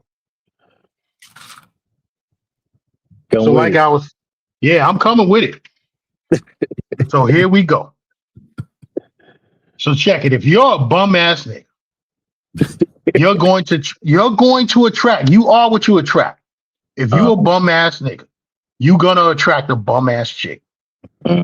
But you're not gonna know that she's a bum ass chick because you a bum ass nigga, and that's the best that you can do. A woman that's about her shit is not gonna give a bum ass nigga the time of day because she knows a bum when she sees one. So listen, I'm here to tell y'all that most of these niggas that y'all watching on YouTube in this travel space are a bunch of bum ass niggas. And that's about 80%. Yeah. Well, you got the Park Hill, man. I know y'all got the Shaolin and all that shit, man. You done pulled your sword out today. Yo, this a new dude. This a new dude that I'm seeing in the chat for the first time. He says, "We know that." So, go ahead, play with a passport. Go ahead. Nah, finish your thought. Nah, because like I said before, I'm a people watcher. Mhm. So I'm just out in the country. Like I said, I got my spot, the Big Gans corner, and I'm just sitting there and I'm watching walking up and down the street, what's going on, the interactions, and I'm like, what? You fucking with that? That's what you came over here for? Okay, to each his own. Yeah. Well, you know, I mean, yeah, when it comes to the dating and then when it comes to the international dating, man, it's all the same. You know what I mean? And unfortunately, a lot of men, they don't know who they are, first of all. You know, they don't know who they are. And so when you don't know who you are, you don't even know the kind of women you do attract. You know what I mean? I know the type of women that I attract, right? So I don't need to be out here fishing with a net no more like I did when I was in my 20s. You know what I mean? I'm more of a sniper, right? Because I know exactly what's checking for me, right? I know the type of women whose eye I catch, right? Men also need to understand that you know, as you get older and you get some wisdom, you get some understanding going on with yourself because you've truly found who you are, right? As an individual, your dating is different, right? Even if you just smashing, your smashing is different, right? Because you smashing and you're dating from the perspective of a man that truly understands his worth and his value, right? Because you've gone through some life experience and you've learned from these things, right? A lot of people, they just walking through life, but they ain't getting nothing out of it. You know, you got a lot of guys. I've heard dudes, they try to get on Ronan because his lady, she's a younger woman in her 20s, right? But when you listen to the mindset of an individual, you know where that individual is as far as their development, if it's early on, if it's middle of the road, if they've come full circle, right? And you also got to understand that when you are dating women, period, there's a difference between a woman who is what's the word I'm looking for? Damn it. Lessons? Nah. A woman that you got a woman that you can have positive influence over, and then you got a woman that is closed-minded and toxic. Nah, not closed-minded and toxic, man. You know, when the mind isn't developed and a person is easily they're easily influenced, right? But in the negative way. You know what I mean? They're easily influenced because they're weak, they're immature. They don't want to they don't want to stir up anything, you know. They don't want to hurt people's feelings. They're constantly wanting to cater to everybody, right? They don't want to cause any disruption to the calm waters. Right. That's a different type of woman versus the woman that a man has a positive impact on, and that positive impact turns into having influence over that woman, right?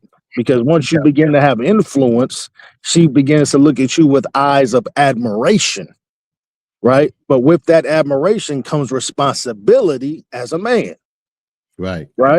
Because now you're in a position where you got to really lead. And being a leader means that you got to truly teach and mentor and mold, just to say some of the few, right? But it all starts with having an impact. And that's the impact comes from the value that the woman finds within the man, right? And that value are the feelings and emotions that she gets when she's around you. It's that excitement that she gets. It's her saying that I choose you to lead me and help me navigate this life successfully, right? But that's a responsibility that a man has to take on, and a lot of men are just running from responsibility, and not just in their dating lives, but in all aspects of their lives. Facts. Yeah, impressionable is a good word too. Definitely. Yeah, impressionable. Right. That's the word, Ronan. Yeah. So Sean says, homie dropping jewels, right? Yeah. So play it with a passport, like you said. You try to be a teacher to him. I tried that route. Me and OG Davis tried that route. You don't want to listen to what I'm saying? They want to come at me. They want to pull receipts, and we're gonna get into the receipt pulling. I'm gonna get into that. Yeah. They want to try. They want to try and pull receipts. Right. You know what I'm saying? But guess what? When you try to pull receipts on me, you shopping at a store where there ain't no returns. Mm. You know what I'm saying? Mm-hmm. Over here at the Ganser Lifestyle, once you buy it, ain't no returns because what I'm selling costs a whole lot of money. You know what I'm saying? Yeah. So play it with a passport. Salute Jersey Hitter with the $9.99 super chat. Grown, that's what we doing over here, Jersey Hitter. You know what it is, grown man shit. You know what I'm saying? So Jersey, play it with a passport. They gonna say, oh, them motherfuckers over there on the Ganser Lifestyle panel, they just a bunch of old haters. Yeah. I'm a hater. I hate niggas that don't brush their teeth. Right? I hate niggas getting on a plane looking raggedy. I hate niggas getting on a plane at 5 o'clock in the morning smelling like you slept in a smoke shop all night. You know what I'm saying? Yeah. Well, you know, some of these dudes that you see on YouTube, shout out to my man Noble, my partner, DSNY M6. You know what I'm saying? Some of these dudes that you see on YouTube, and it ain't just in the travel space, it's in other spaces too, because I've been crossing, like I said, shout out to Israel Mills. I've been going over there kicking it with them, but in different spaces. These motherfuckers looking like they 10 years too late for a dentist appointment. These motherfuckers looking like they chewing on rock. I thought Fruity Pebbles was a cereal.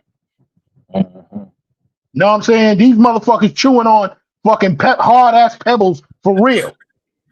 Since they motherfucking 10 years old. Like, yo, what the hell is going on with your mouth? And you want to come on YouTube and all it. Man, listen, go see a dentist.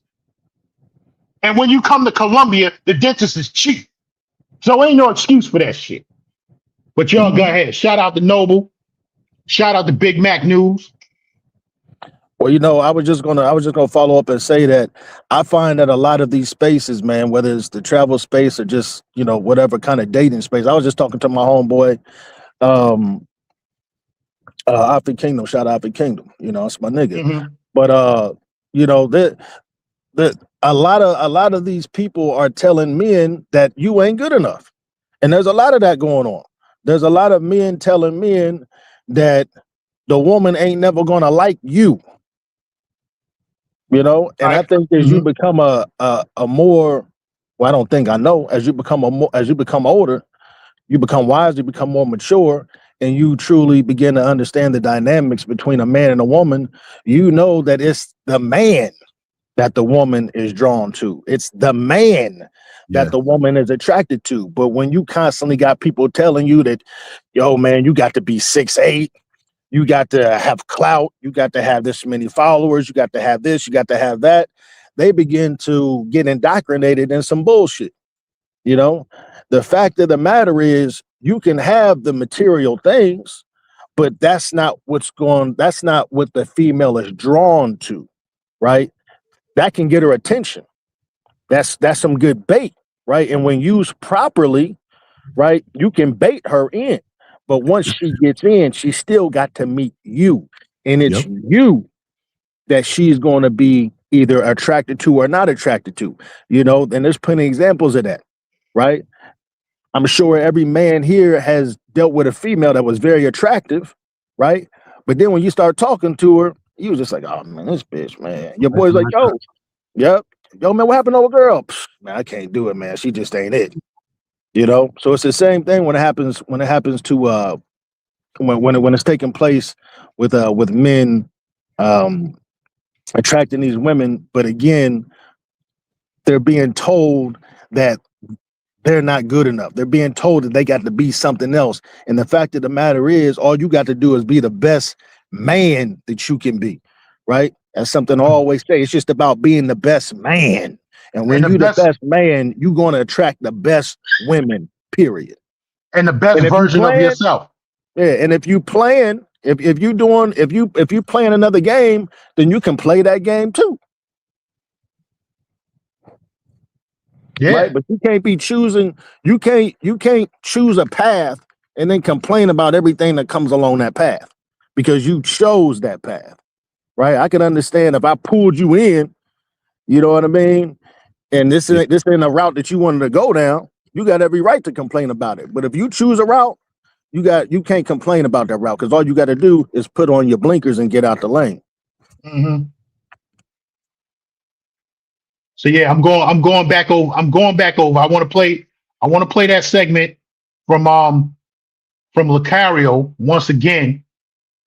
God dang, oh shit. Hold on. Give me 1 second. All right. Let me keep moving. I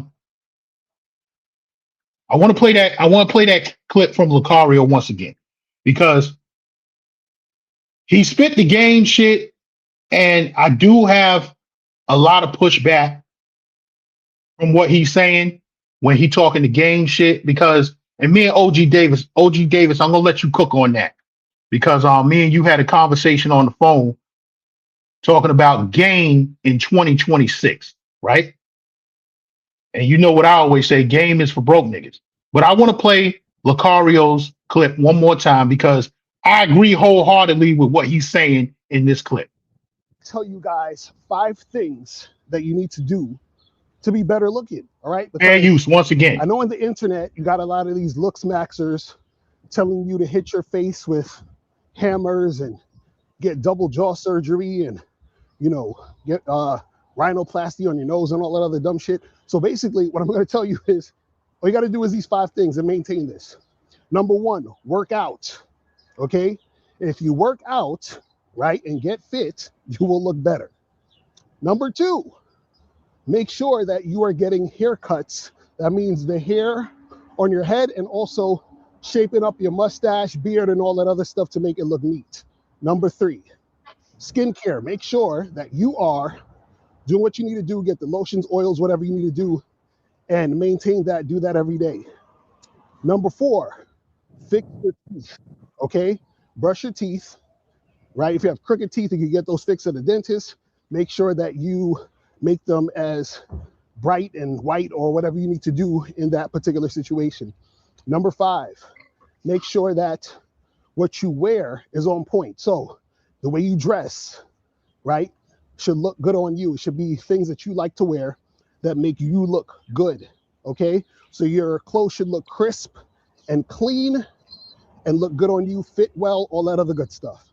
And that's all you got to do. All you got to do is do that and maintain that. So the main thing is the maintenance. See, what happens is a lot of these dudes on the internet, they want you to feel like there's something wrong with how you naturally look, right? So they're telling you to do all this weird shit with your face and, you know, take all these drugs and all that other nonsense.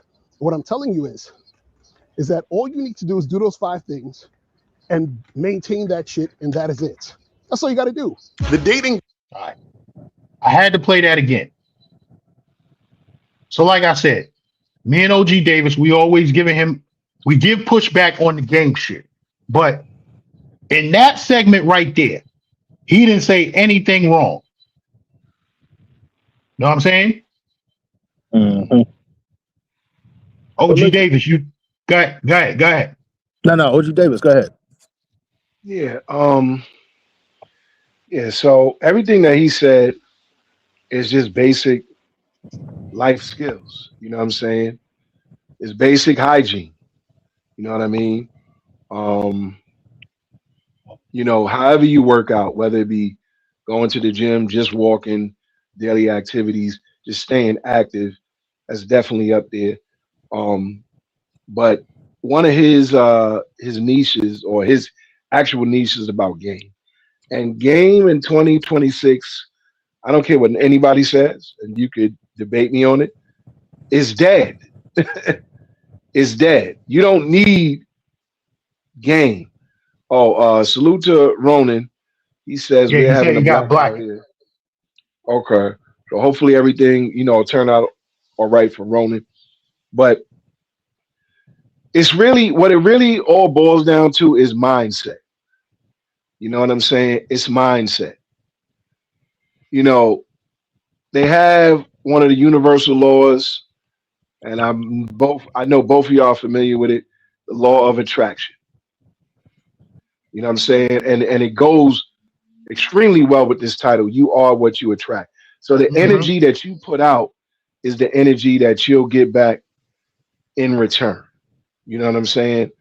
Like Player with a Passport said, you know, basically, you know, you magnetize what you present. You got a good conversation, the woman is attracted to that because women like to talk. You know what I'm saying? You keep your hygiene up, keep your nails clipped, your nails clean, your teeth right. You know, you got a nice cut, or you know, you rock the Player with a Passport and you really pulling them in. You know what I mean? You present yourself, because presentation is priceless. It's something that first impressions matter the most. You know what I'm saying? Women know what they want. Even though they put standards on it, they know what they want. You know what I'm saying? So if you are attractive, both in mindset, which is pretty much inside, then your outside will express what's already inside. You got to eat clean. When you eat clean, you smell good. You know what I'm saying? If you're Drink a eating lot of water. garbage, yeah. If you're eating garbage, if you're not staying hydrated, you're not eating those fruits or whatever those or whatever else you need as far as, you know, as a health regimen to your nutrition, you're not gonna present a great scent. You know what I'm saying? It's not always a fragrance. A fragrance is an enhancement to what you already smell like. You know what I'm saying? So if your hygiene is good, both inside, what you're eating and what you're doing, you know, because the skin is the largest organ on the body. So if you're cleaning yourself correctly, cleaning yourself daily, you know what I'm saying, you will already have that aroma that draws the attraction. You know what I'm saying? Women like a good smelling man. Women like to be close to a man. They like to lay their head on a man's chest. They like to, you know, be close to the man's neck, look into the man's eyes. You know what I'm saying? If you ain't brushing your teeth, or maybe got some mints or whatever, you know, or eating properly, your ish gonna stink. You know what I'm saying? She's laying on your chest and you don't bathe properly. She gonna smell that underarm funk. You know what I'm saying? Your neck, you know what I'm saying? Your nails is dirty because you're scratching yourself in places you ain't got no business scratching yourself. Clean yourself. You know what I mean? Attraction, women are attracted to men, not boys. They raise boys. They're not attracted to boys. They're attracted to men who keep themselves clean, who are respectable individuals, who are not thirsty. They can sense thirst. You don't have to be thirsty in these streets. Yo, a woman walk past, listen, take a glance, she look good. If you're gonna push up, push up. If you're not gonna push up, leave it be. When Gans and me was talking about some things the other day, and I told him, I said straight up, I said, not only am I retired from sanitation, but I put my papers in for relationships too. Because guess what? Because guess what? Things are not the same, especially here in the United States. Especially here. That's why I say game is not working no more. You're not going to game these girls out of their drawers. You're gonna have to pay in some way. You're gonna have to spend time, which is a currency. You know what I'm saying? You might have to go out a couple of times. You know what I'm saying? But you're not gonna just spit that, yo, blah, blah, blah, this, that, and the third in her ear, whisper sweet nothings, and she just gonna become sweet putty in your hand. That's not happening no more. They 90s love is dead. Real men. That's over 90s with. loving, it's That's over with. done. Let me tell you something. My playlist of music. I put up a post earlier today, which I thought was funny. But it has a lady in there dancing, and she's listening to an old song, and the caption says, "When you come to my house, you're gonna hear nothing but old music. You're gonna hear so much old music, you're gonna think that it just came out." Because nostalgia for me, when I want to capture the feelings that I had when I was a child, when I was a teenager, the music from my era and all this, I don't like this music in this era. The only thing that I'll stick with is R&B. R&B is timeless. It will always be the music that I love. So you can keep coming out with a good R&B. But one thing that's not going to transcend, like I said earlier, those relationships that we had in the past, that our parents, our grandparents had in this country, and I'm saying this country for a reason, the standards and everything have changed. There's less and less relationships. Now, I'm not saying that there's absolutely no relationships out there, that there's not a woman out there for you, or whatever. But at the end of the day, like one of the brothers said earlier in one of their comments, men are more focused on, a lot of men, not all men, men are more focused on the visual effect, what the woman looks like, the body she got. They're thinking in their mind, I need to walk these streets with a trophy. I need a head turner. You know what I'm saying? You don't build nothing with a head turner. You want to turn heads? You and the woman that works for you, that builds with you, will turn heads. Why? Because they're going to say, how did they do it?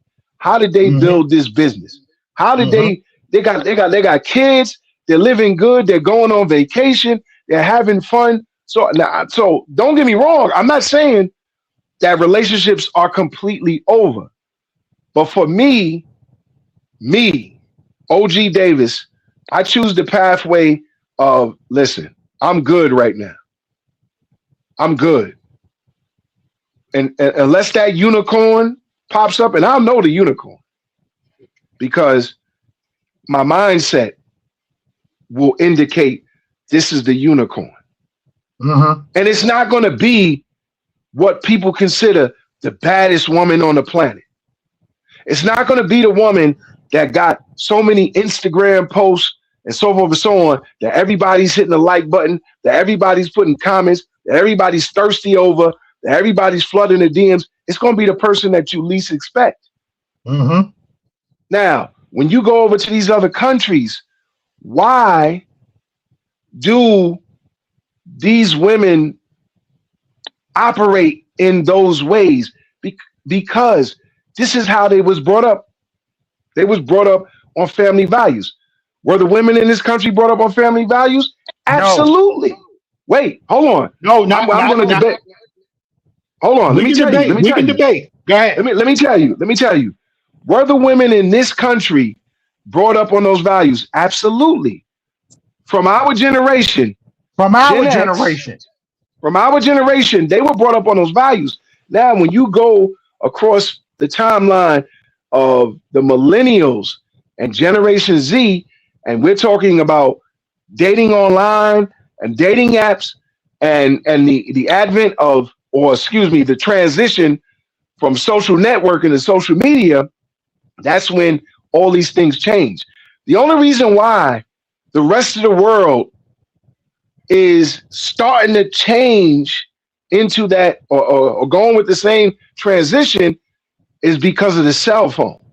If you take the cell phone away from these people in these countries, you are going to find a completely different country, because they were brought up on those values. They were brought up on those values of family. That's why a lot of times when you go to these countries, or you go to the African diaspora or whatever, you have to meet the family. And it's very important to these women for you to meet the family. If you didn't meet the family, you're not, because these women, they respect their fathers. A lot of these women in the United States, grew up in homes without fathers. Why are a lot of men soft? And I'm not taking anything away from mothers. Nah, they soft. But let's be real here. A woman can only teach a boy about nurturing and comfort and stuff like that because that's in her nature. You need a man to teach a boy how to be a man. A lot of these men. Go ahead. Go ahead. Finish that statement, and then I'm gonna go there. A lot of these men were brought up in single mother parent homes. Stop right there. Go ahead. Let's talk about the biggest, most famous son husband right now on television. Because it speaks to what's going on now with these men. Canaan Stark. Raising Canaan. He's the biggest son husband on television. But go ahead. I just wanted to throw that in there real quick. So to give you an example. So what do women want? Women want to be put on a pedestal. Well, what is the mother teaching the boy? You got to treat women right. You got to put them on a pedestal. Do this and do that. Not put your foot down and tell them, chill. We can't do this. Or like playing with a passport, say, teach them. Because women are not teaching boys how to teach women. They're basically giving them instructions on how women are and what they feel you need to do. And like I said, a mother is a mother at the end of the day. And I will never disrespect a mother or a woman that's raising a child by themselves. But the point of parents, break it down, a pair that rents. That's another topic. But anyway, parents, the purpose of parents is to raise and train a child in the way. Biblical people, when you hear this, you're going to know what I'm talking about. So that when they get older and they leave the nest, they will not depart from the ways that you've given them or equipped them to be in this world. And why is it important for a man and a woman to be in a house? Because a man teaches a boy how to be a man, how to be a protector, how to be a provider. A woman shows him what a woman is supposed to be like. So when he goes out into that world and meets a woman, he can identify because he's seen a real woman in his mother. But when a woman has to play man and woman, it's what we call the author of confusion. So he doesn't know when to be a man. That's why when he's with a woman, he's arguing with her. Why? Because he's not thinking in logic. He's thinking in emotion. That's what men teach men. Teach them how to be logical and not emotional. Women teach men how to be emotional. Yeah. It's all about mindset. It's all about mindset. And why are women not attracted to the men here in the States? Because most of these men are whining ass N-words. Arguing, going back and forth. You calling them whining ass N-words. I'm calling them whining ass B-words. You know what I'm saying? Because the woman is the new man and the man is the new woman. And that ain't a conversation for another day. That's a conversation for today. You got to learn how to be a man. They don't want to hear that. Uncle, if you got an uncle that is with his wife for years, hang around that uncle. If you got you got a brother like Player with a passport, he's out here doing the damn thing, out working, being responsible, You got Big Gans. He got a family, retired from sanitation, being responsible. You got OG Davis, retired from sanitation, father to many children. You know what I'm saying? Being responsible, doing what you got to do. That's called manhood. There's a book that I can recommend to all you men. All you men. It's called Maximize Manhood by Dr. Edwin Lewis Cole. It's an old book from the 1980s, late 70s, but it's a timeless classic because it teaches men how to be men. And there's plenty of people. Don't get on this YouTube thing and oh, I want to be a part of the red pill movement. I want to be a part of this movement. Stop being a part of movements. Learn how to be a man. A lot of these people online is playing characters. Characters. Just like he said, Kanan Stark. He's a character. But they got him built around being a mother husband. You know what I'm saying? Sometimes you got to put the TV down. You got to turn it off. There's plenty of books. Message to a Black Man by the Honorable Elijah Muhammad. The Purpose and Power of Men by the late, great Dr. Miles Monroe. You know what I'm saying? There's plenty of influences that you can go to. YouTube is not your only place. The law of attraction is energy attracts energy. Like attracts like. Whatever you put out, you're going to bring back in. So if you put out positive energy, you're going to bring back positive energy. You put out negative energy, you're going to bring back negative energy. It's a mindset. It's mental. It's a mentality. Whenever you see that word mint, and I'm not talking about peppermint like M-I-N-T. I'm talking M-E-N-T. It's a mentality. You have to change your mindset. You have to change the way you think. The world is not going to teach you how to think. The world is going to teach you how to follow trends. Stop following trends and change the way you think. I land my plane. Okay, OGD, you said something in the beginning of your diatribe. Salute the Bismarck. Yeah, I remember you, brother. New York City Transit. I remember. Salute. You said something in the beginning, right? Mm-hmm. I gotta give you a little bit of pushback on it. Okay. You talked about this is Generation X. Yes, we know, but the generation that's coming up behind generation, not even the generation behind Generation X, the generation now, what are they called? Gen Z?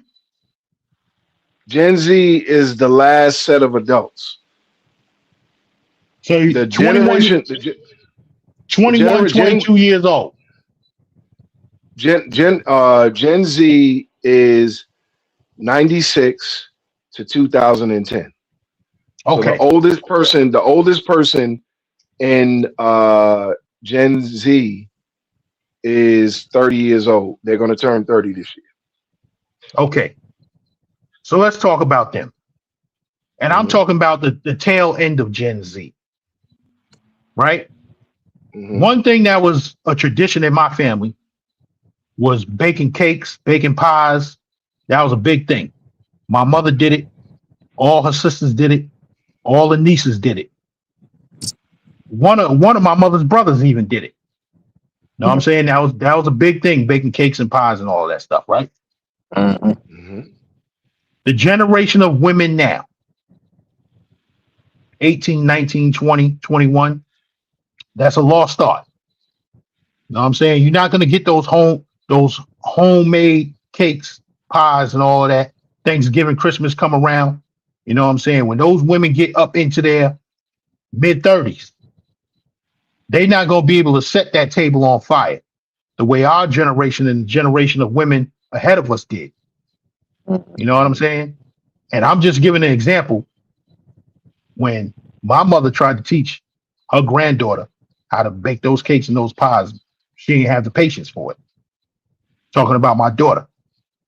So this generation of young women that's coming up now, they don't have the patience to sit down and learn how to do the cooking and the baking and all of that. And who they listening to? Cardi B talking about, I don't cook, I don't clean. So if you ain't cooking and you ain't cleaning, what else you bringing to the table besides your box? Box come a dime a dozen. I can get that anyway. You know, so what are you bringing? What are you bringing to the table besides that? So that's the pushback that I want to give you on that part that you were saying in the beginning. Just speaking to that generation of women and the generation of women coming behind them, that Gen Z and behind them. That's Gen Alpha. That's my that Gen Alpha. You ain't getting that macaroni and cheese and all of that. You know what I'm saying? That soul food gonna be a lost art. But here's the thing. See, balance is the key to life, right? So this is the problem. The generation, this next generation, Gen Alpha, which my daughter falls under, they are 2011 to the present. So the oldest person in Gen Alpha is 15 years old, right? When we was coming up in school, and y'all both could attest to this, we had auto mechanic shop as a class. Yep. We learned how to change oil. We learned how to change tires. We learned some of the basics of mechanics, right? As time has gone on, I don't even know if they still have that class. No, they don't. In high school now. You have mechanics, and you have wood shop. Right. You got to go, and they had that in every school. Nowadays, you got to go to a vocational school to get that. But go ahead. Right. So then you had home economics. Right. Where you learned how to cook and work around the kitchen and work around the house. You know what I'm saying? These were things that we were being taught. And even if we didn't take the classes in school, we had parents and grandparents, like you just said. Everybody learned how to bake a pie. Now, it doesn't mean that everybody needed to become a baker, but everybody learned something, whether it was how to, mess around with a toolbox, how to, work around the kitchen, basic cleaning with cleaning products and stuff like that. Nowadays, everything is done for you. Like a lot of people don't go to get their food from the store. They order it on Instacart, Uber, and all those other apps. A lot of people don't clean their house. They'll just hire somebody to do it. Right? A lot of people don't cook their food because they'll just go to a restaurant and eat. No, you got Uber Eats. They Ubering, DoorDashing, whatever the case may be. We almost to the point nobody's leaving the house. Right. So and nobody's going outside. So the majority of the culture is vitamin D deficient. Nobody's walking. People go to the gym for the aesthetic, not just the physical body, but also just because they want to shoot a video for social media. Look, I'm in the gym. Nobody sits around the table no more. No more sense of community. None of that. Nobody, and everybody's eating throughout the day. Back in the days when you got up, man, you might have had a little tea, coffee, little 4-ounce orange juice, some toast. You was good. People are having Sunday breakfast on Tuesday. You know what I'm saying? And then eating a big lunch, and then coming home and eating a whole Ruth's Chris in the evening. You know what I'm saying? Times are changing. We're going into an age called the microwave. Everything is instant gratification. Nothing. Listen, you just drop some in the microwave, heat it up, that's it. But guess what? It gets cold real fast. If you put it in the oven, it stays hot even after you take it out. Everything is instant. Listen, if you carry cash right now, you are one in a few. People, everything is the card. Everything is the phone. Everything is instant. You know what I'm saying? Bismarck said they had Spanish class in high school, which I refuse to take. Now I'm paying for Spanish lessons. Yeah. And that was basic Spanish. That was basic Mexican Spanish. Imagine if we would have took that serious. Then we would be going to DR in Colombia. Hey, ¿qué pasa, amiga? Hey, da, da, da, da. Yeah. We did enough that we had to do just to pass the class. Exactly. So the thing is, nobody's learning anything. It's almost like the old principle that they had in the education department under Bush. No child left behind. You know what? We're not gonna leave y'all behind. Y'all do the best y'all can, and it is what it is. Right? So this is the problem that we have today. Nobody's learning. Men are not learning how to be a man. Women don't have, because come on, let's call a spade a spade. There is no reason why, and I'm not knocking anybody. Let me just first say this statement before I make this next statement. I am not knocking anybody that does this. So please do not be offended by what I'm about to say. There is absolutely, unequivocally no reason why 50 or 60-year-old mom is in the club with 30-year-old or 40-year-old daughter. There's no reason for that. And I'm not saying if you're a 50-year-old woman or a 60-year-old woman that you shouldn't be in the club, but there's no reason why you should be in the club with your daughter. Because when you was in the club, you had your daughter, somebody watching the daughter, maybe, if you had the daughter young. But now your daughter's of age, 21, 22, 23, 24 to 30, and you 45, 50, almost 60, there's no reason why both of y'all should be in the club together. Yeah, why? You had your time. Exactly. You had your time. This is the reason why your daughter's in the club in the first place. Because you're not teaching her how to be a woman. Men, if you lie in the bed, make it. If you lie in the bed and you keep lying in the bed and you keep creating a classroom, make the bed. Educate these boys to be men. You're not doing that.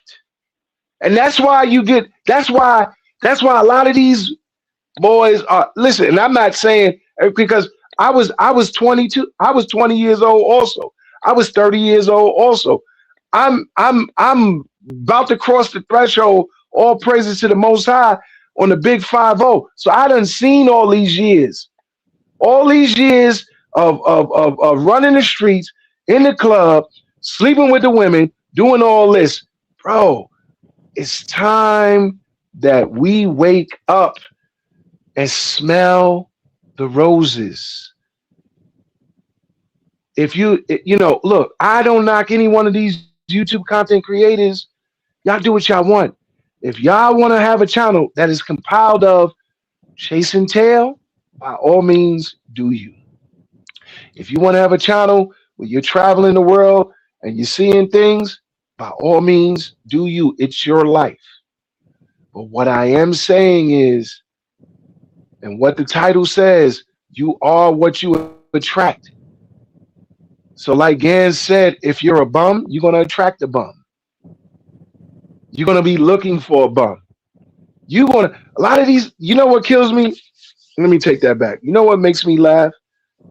Because words are powerful. Swords. That's another topic. What bugs me out is this.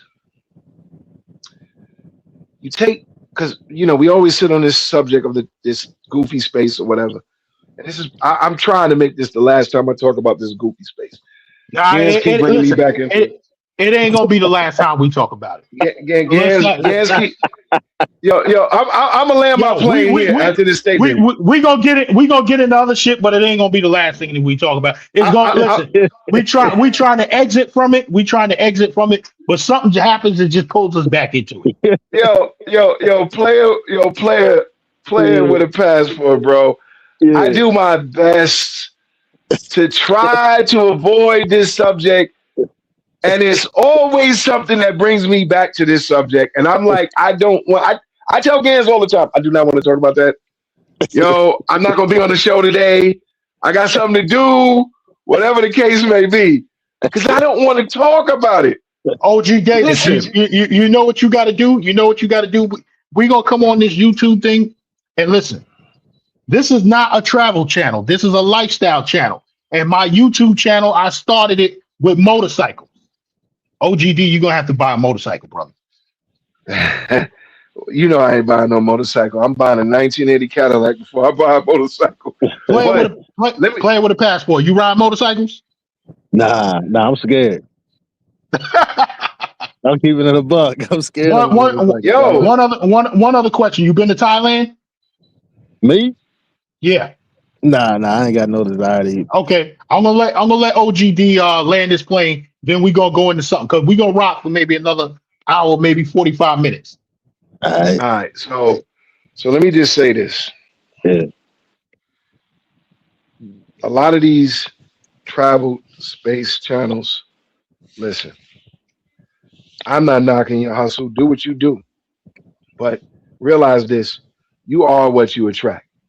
Mm-hmm. If your desire, you're going to get exactly what you want if that is your desire.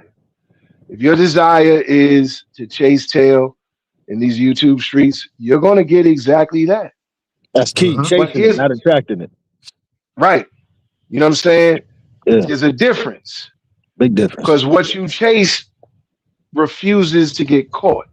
But what you attract gets caught. And I'm going to land my plane there. Okay. So the reason why I said OGD, you're going to have to buy you a motorcycle. Playing with a passport said he's scared of a motorcycle. Hey, I fell off of one when I was a kid, man. I've been messed up since, man. And you didn't get back on it? Nah, I didn't. You were supposed to get back on it. Man, I was about 12 years old. I ran home to my mom's, man. Okay. So this is what I'm about to show y'all. You are not going to see this type of travel content anywhere, especially in this goofy ninja travel sphere.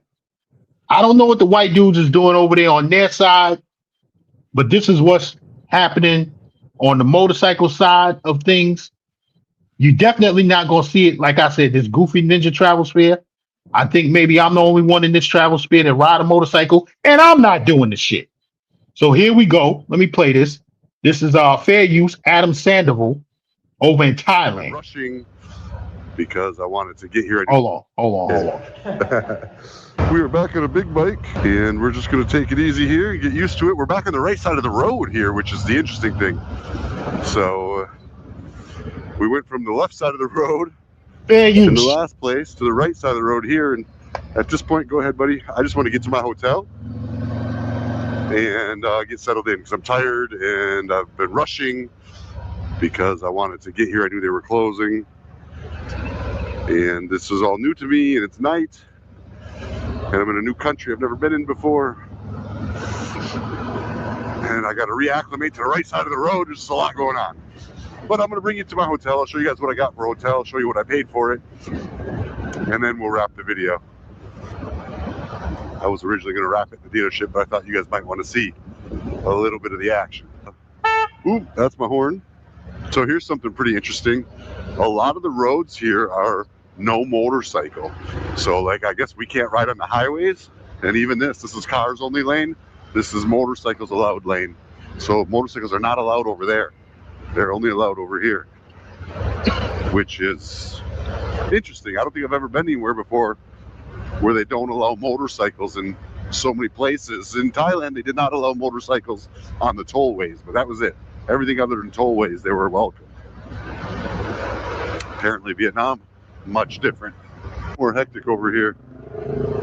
I got about 3 miles of 3 miles of braking before I got into this thick stuff. Come on, you can come.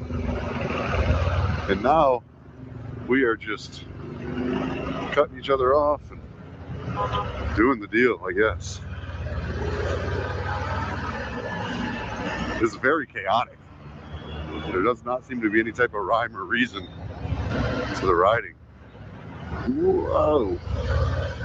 That's crazy. I would never ride over there. Out of the gates. You are just squeezing in between things here. That looks like a Harlem street glide. I'm not getting anything too hectic to start, and here I am. I am in the middle of it. Although I think I'm close. Wants me to go straight, I guess.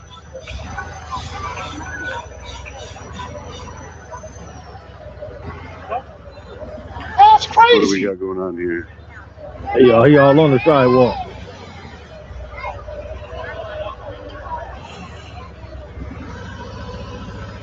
Whew. This is quite the experience already. We got it. I mean, it's good, but man, thrown right into the lion's den here. I guess we go right here.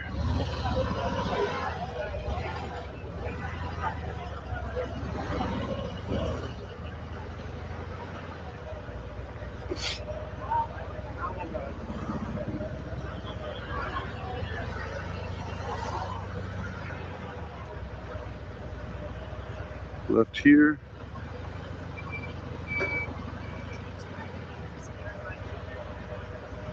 $200 meters, turn right.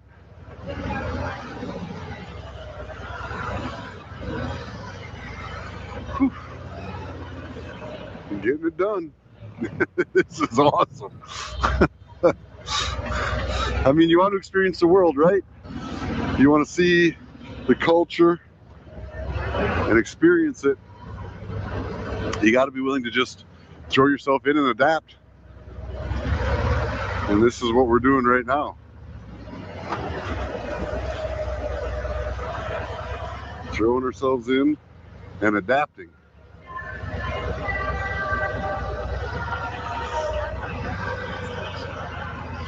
Okay, our hotel is supposed to be right up here somewhere.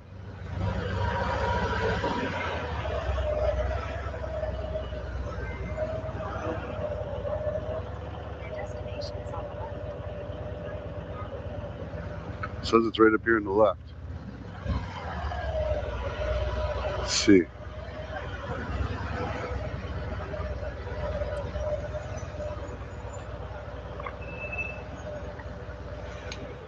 All right, let me find this hotel. Okay, this is our room. So yeah, yo, that shit is crazy. Fair use.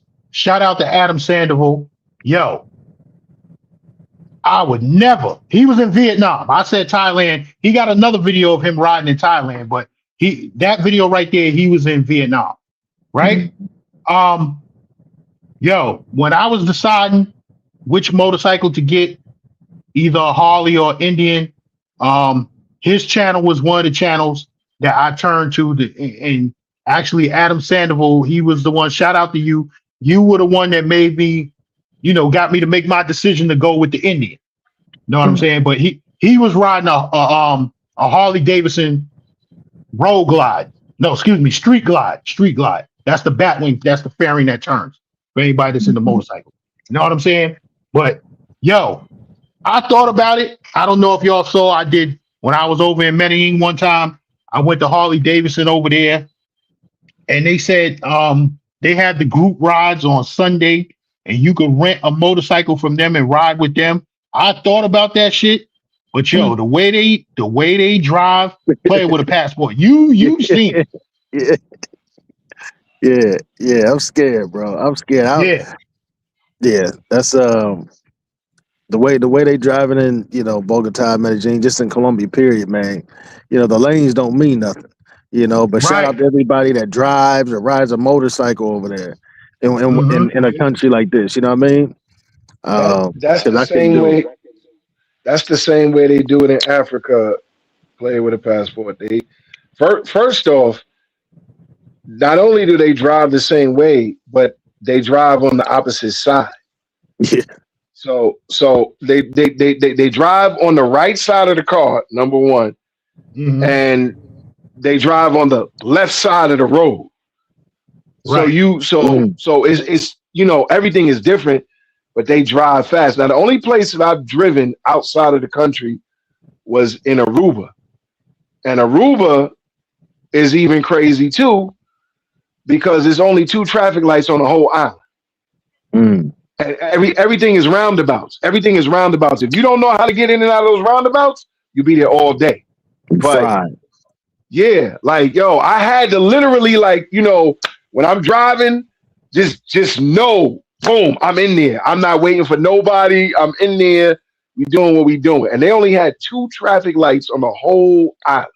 Now, would I drive in these other countries like Colombia and Africa? Nope, not at all. Hell no, I can't do it, man. Yo, salute to him. You see, he was riding through there with people walking on the street. Yeah. Yo, that shit is crazy. He got nerves of steel, boy. Yeah. And there's another video. I didn't get a chance to watch his other video. He was in Thailand first, where they do drive on the left side of the street. You know what I'm saying? Because you heard him say he came to Vietnam and he got to get adjusted to going back on the right hand side of the street. So I'm gonna check out that other video, that Thailand video. Once again, shout out to Adam Sandoval. Like I said, when I was buying my motorcycle and deciding whether I was gonna go with Harley or Indian, his videos was one of the ones that I turned to, and Adam Sandoval ultimately convinced me to buy the Indian. You know what I'm saying? Yeah. So shout out to him. But see, look at this, guys. Look at, you just played his video, right? That's travel content. That's real travel content. That's travel content. That's real travel content. Because listen, at the end of the day, okay, no matter where you go, there's always gonna be like, okay, let's pay homage to the weed smoker. The weed smoker, no matter where they at in the world, is gonna find weed one way or another. You know what I'm saying? But a lot of times people want stuff on easy mode. They want to go somewhere where there's less work. Yeah, they don't want to do no work. Lazy. Right. Like I went to 2 years ago, I went to Santiago, Chile by myself for my birthday. Right. And first off, I watch a lot of these different travel channels, right? So there was some people in the Black travel space that I got information from. Shout out to International Zoe. Shout out to my guy who's back, El Check-in. Shout out to Austin Holloman. And shout out to what's his name? Island Hopper TV, right? Caucasian guy in the travel space. Those 4 travel content creators and maybe like two others gave me the lay of the land of Santiago, Chile. Right. I didn't look for the red light. I know there is a red light, but at the time that I went in what would be considered the beginning of their fall. So it was cold. It was sick. It was 60 degrees and it was cold. Right. You know what I'm saying? So I had to adjust to that. I had to adjust to high altitudes because a lot of things that I was doing were, on a high altitude. And it was just so much. But the thing was, because of these content creators, because he rode the bike in Vietnam. Vietnam is a place I want to go to. That's Thailand 2.0. But what it is I like to set up my itinerary. I want to know where I'm at, so I know how to get to everywhere. I want to see everything. It's not always about the recreation. You know what I'm saying? The recreation, you fall into that. That ain't nothing. It ain't nothing. Yeah, it ain't like a priority. It happens. You know exactly. What I mean? It happens, exactly. Man. Yeah. When I'm out and about, man, it just happens. Like when you ain't looking for it, it just happens. You know what I'm saying? Like, yeah, it's the cherry on. It's like, yo, man, how was that trip to blah blah blah? Man, that shit was good, man. So how was it, man? It was good. I went and check this out. Yo, man, I met this bad little da. It just happens. You know what I mean? You ain't. It ain't a priority. It ain't on the itinerary. It just happened. You know what I'm saying? But even if it is on the itinerary, then it is. But for the most part, it just shows up like that. You know what I mean? Right. Gans, put me on the big screen. Hold on, let me put some respect on the money. Will Bro, OG Will Bro with the $5 super chat. Salute Gans and OG Davis and Player with a Passport and the chat. Saw you on and stopped by to show channel support and a like. Salute, OG Will out. Good looking out. Good looking, OG Will Bro. Let's see. Let's put you on the big. Yeah, for about 10 or 15 seconds. Yo, that color looks good on you, G. Thank you. That's Santiago, Chile. Yeah. That's what I'm working with in Santiago, Chile. That's the law of attraction. That was one of the hottest days there the whole time I was there. That's at a little coffee shop. And I'm going to give y'all just a little bit of game. You can take me off the big screen now. But check this out. Check this out, Player with a Passport. You go to Medi, you go to Colombia, you go to DR. They have fixated places. Now, there is a fixated place in Chile for that type of recreation, but that typically takes place in the summertime. And their summertime is like December, January to March. You know what I'm saying? Yeah, Buck Travel. That's Santiago, Chile, and yes, it's being slept on. That's a coffee shop, right? This particular coffee shop, I forget the name, it starts with an M, but this particular coffee shop was being gate kept by Mr. Austin Holloman. And I had asked him, I said, yo, where's that coffee shop you went to? Right? But he kept. Why was he gatekeeping it? I don't know why. But when he went there, I saw what it was working with. Anyway, long story short, coffee shops is one of the things in Santiago, Chile. You go to a coffee shop and the women are dressed tight, everything. Yeah. Like they have 3 levels of coffee shops. They have like that one where the women are all dressed with tight jeans, tight whatever, and their bodies and everything is what you call it. Then they have the next level, which is the what I would call scantily clad, or like, I guess what is that? Victoria's Secret, where they're walking around in lingerie serving you coffee. And then the other level, which is in one of the malls, where it's a strip club, but it's a strip club that serves you coffee. Interesting. You know what I'm saying? Yeah. So it's that's crazy. It's like, it's so funny. If I find the video, I'm gonna send it to you guys. You can play it on another live. But it's so funny. It's almost like Amsterdam. They be behind the curtain and they'll open up the curtain and trust me, they don't want to be on camera. Because I'm just walking with the phone like I'm talking to somebody, but I'm taping, I'm recording because I want people to see like this is what it is. and you walk through the mall, and these coffee shops, they're coming to the door with lingerie, and they want you to come in, and they're dancing for you and all that, but they're serving coffee while they're stripping. You know what I'm saying? It's like, it's something different. And I'm like, yo, this is different. But this is what you get when you really travel. Right. I'm not saying anything is wrong with going to Colombia.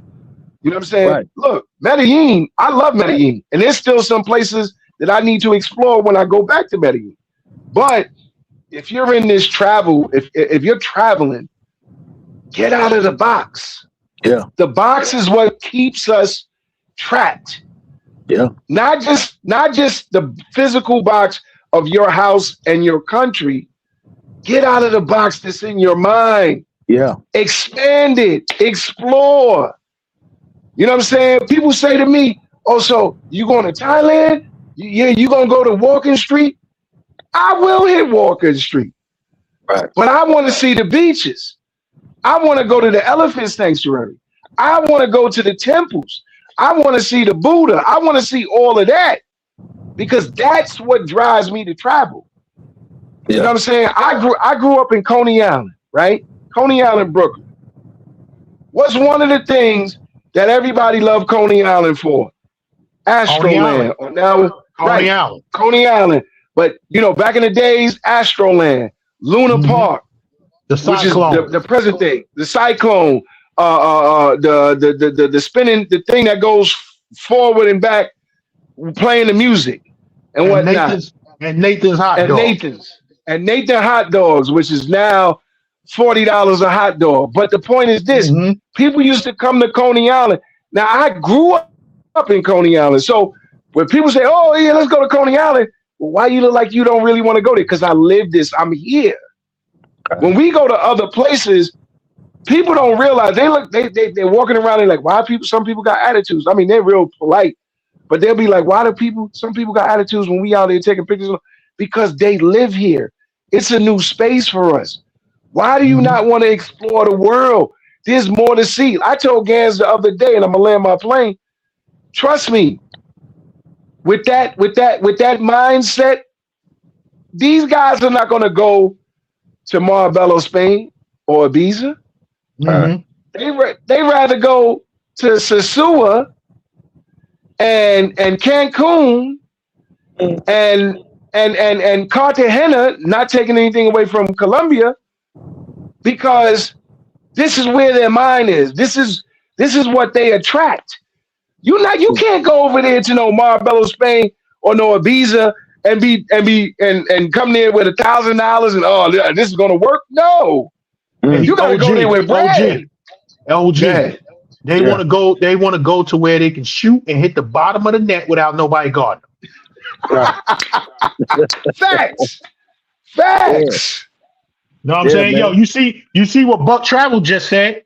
He said, OGD. I was in Morocco and the lounges where the women show up, they serve the women coffee and tea. Salute to Sunday Night Smoke. He's in the building. So that mindset is heavy, man. Getting out that box, and I think a lot of cats, that box is even is keeping cats from really enjoying a true dating experience. Because they so worried about falling into this category or falling into that category, and they're gonna think this about me. Hey man, just go out, just go live, live. You know what I mean? Listen, playing with a passport. What's that now? They got box in every country. You know what I'm saying? They got box. They got a red light district in every country. Yeah. But these dudes is up in arms. Oh, the police came and they ran the girls off of Pedro. Oh, Sosua ain't what it was. Right. Okay. Move on.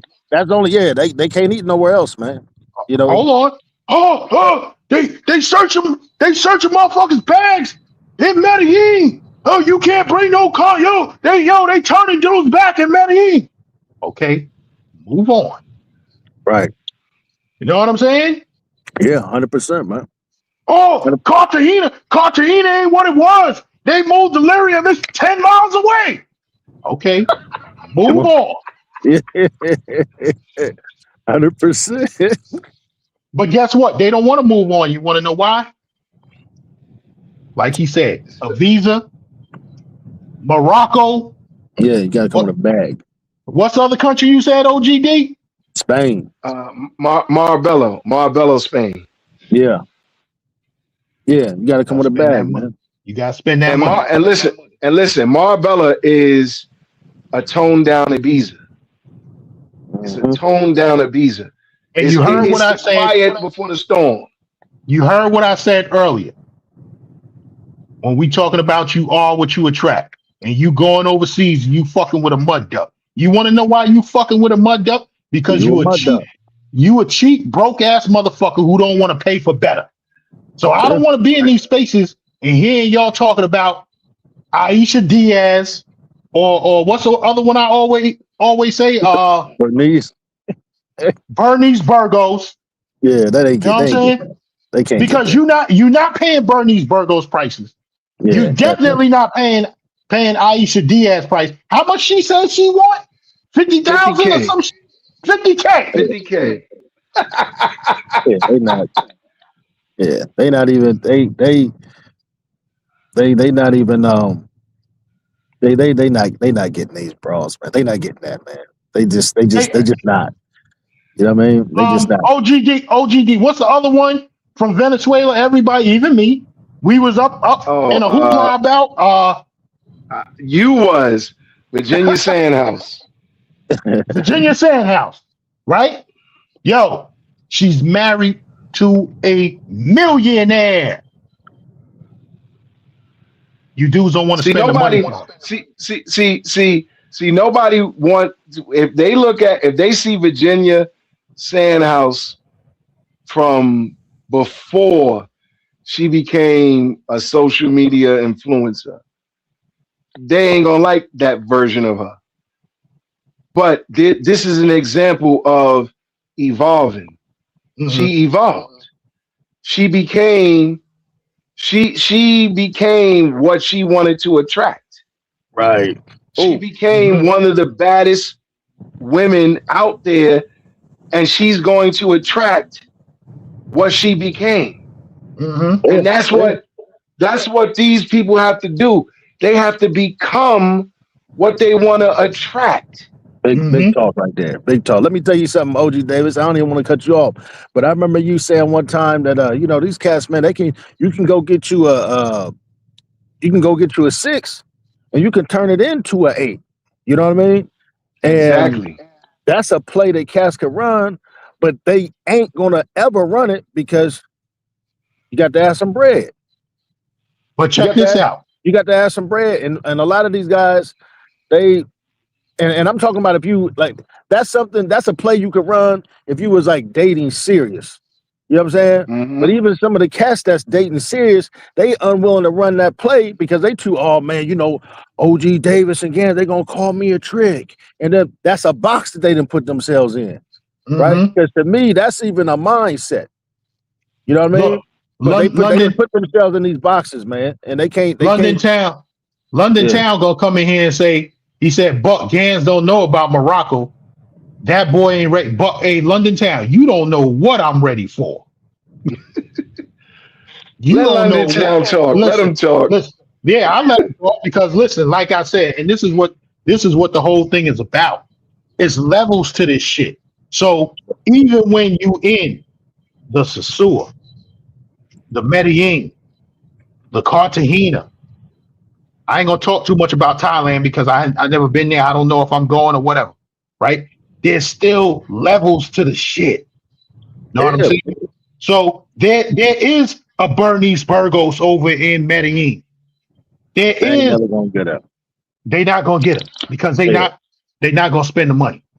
Even when I give cats the playbook, I think OG Davis, I gave you. I think I sent you the yellow brick road that I was writing up, right? Even when I didn't gave cats the yellow brick road, You know, because at the end of the day, I know how I sound. Right? That's how in tune I am with me. I know how I sound. Right? And there's a lot of conviction here. Right? But the experience and the details don't come from a cat that ain't living it like that. I mean, you can't drop these kind of details unless that's what you doing, unless that's how you getting down, right? But the level up is something that cats, they just are unconscious of, or even if they are conscious of it, they not willing to do the work. You know, right. Give me 1 second. I'm gonna mute my mic. Yeah. Give me 1 second. I'm gonna mute my mic. Y'all go ahead and speak. Yeah. You know, they want everything to come to them easy, you know, and then they get so caught up. Like I understand the conversation when cats are talking about the money, right? But I'm a game shopper. So for me, it's just I understand it too. Yeah, I understand where Cass is coming from, but I'm a game shopper. So for me, it's different, but I understand where Cass are coming from, right? But even with that, cats, they still are unwilling to level up. And I'm just like, yo, you brothers, like you can absolutely win, because on the international side, it ain't like what's that, Forrest Gump. You know, it's like a box of chocolates. You don't know what you want. Nah, man, going out the country is like going directly to the motherfucking Hershey factory, getting exactly what you want. You know, because everybody swear, oh man, I deserve this. I'm this type of man. I deserve that. Yet, like you said, Gaines, when you people watching, I know what I be seeing. Yeah, and it ain't nothing what they be saying that they deserve. You know, and it's just a shame, man, because black men, we really are. I remember seeing this thing. What's that dude's name? Anton or something? Was that his name? Anton. Oh, we going to him. We going to him in a minute. Anton Daniels. Okay, yeah. I got it loaded. I got it loaded up right here. We going to him in a minute. Go ahead. All right. Well, I know there was some people, they be giving him give him hard time and shit. I don't really follow shit like that. I'm gonna give him a hard time too. That's fine. But I seen a thing where he was talking about, yo, you know, black men, like, yo, this is when they come to these females, this is what we do. This is what we do. When I was growing up, black men, when it came to these females, this was our thing. You know? So, like you guys, when I go out and I'm gone and I'm people watching and I'm seeing brothers not rising to the occasion, it's disappointing. You know, because I know as black men, when it comes to these females, like that was supposed to be our lane. You know what I mean? Like, yo, we the Mac Daddies, the blah, blah, blah. You know, and so sometimes it could be disappointing, man. But you know, everybody got to walk their own walk. And you can give them what they say, you can lead a horse to the water, but you can't make them drink. You know, facts. I didn't gave cats, I didn't walk them, they told them exactly what to do. You know, yo, we hold on. We gonna go to Anton, but play it with a passport. Wait. Let me say this. What you want to say, OGD? Okay, before you go to Anton and let play with a passport land his plane, I want you to pull up that London town comment where he says, "What I will say, I'm disappointed you brothers ain't showing Kenya and Africa love." I want you to pull up that comment because I'm gonna respond to that. Okay, but go ahead. Let me say this real quick. Play it with a passport. What's that? If you say these chicks, I'm about that life. If OGD say these black chicks, I'm about that life, I does that. Know what I'm saying? Y'all players in your own right. Know what I'm saying? Shout out to my partner on the truck, my man DJ. Every morning I come to the truck, he's like, yo, what up, Playboy?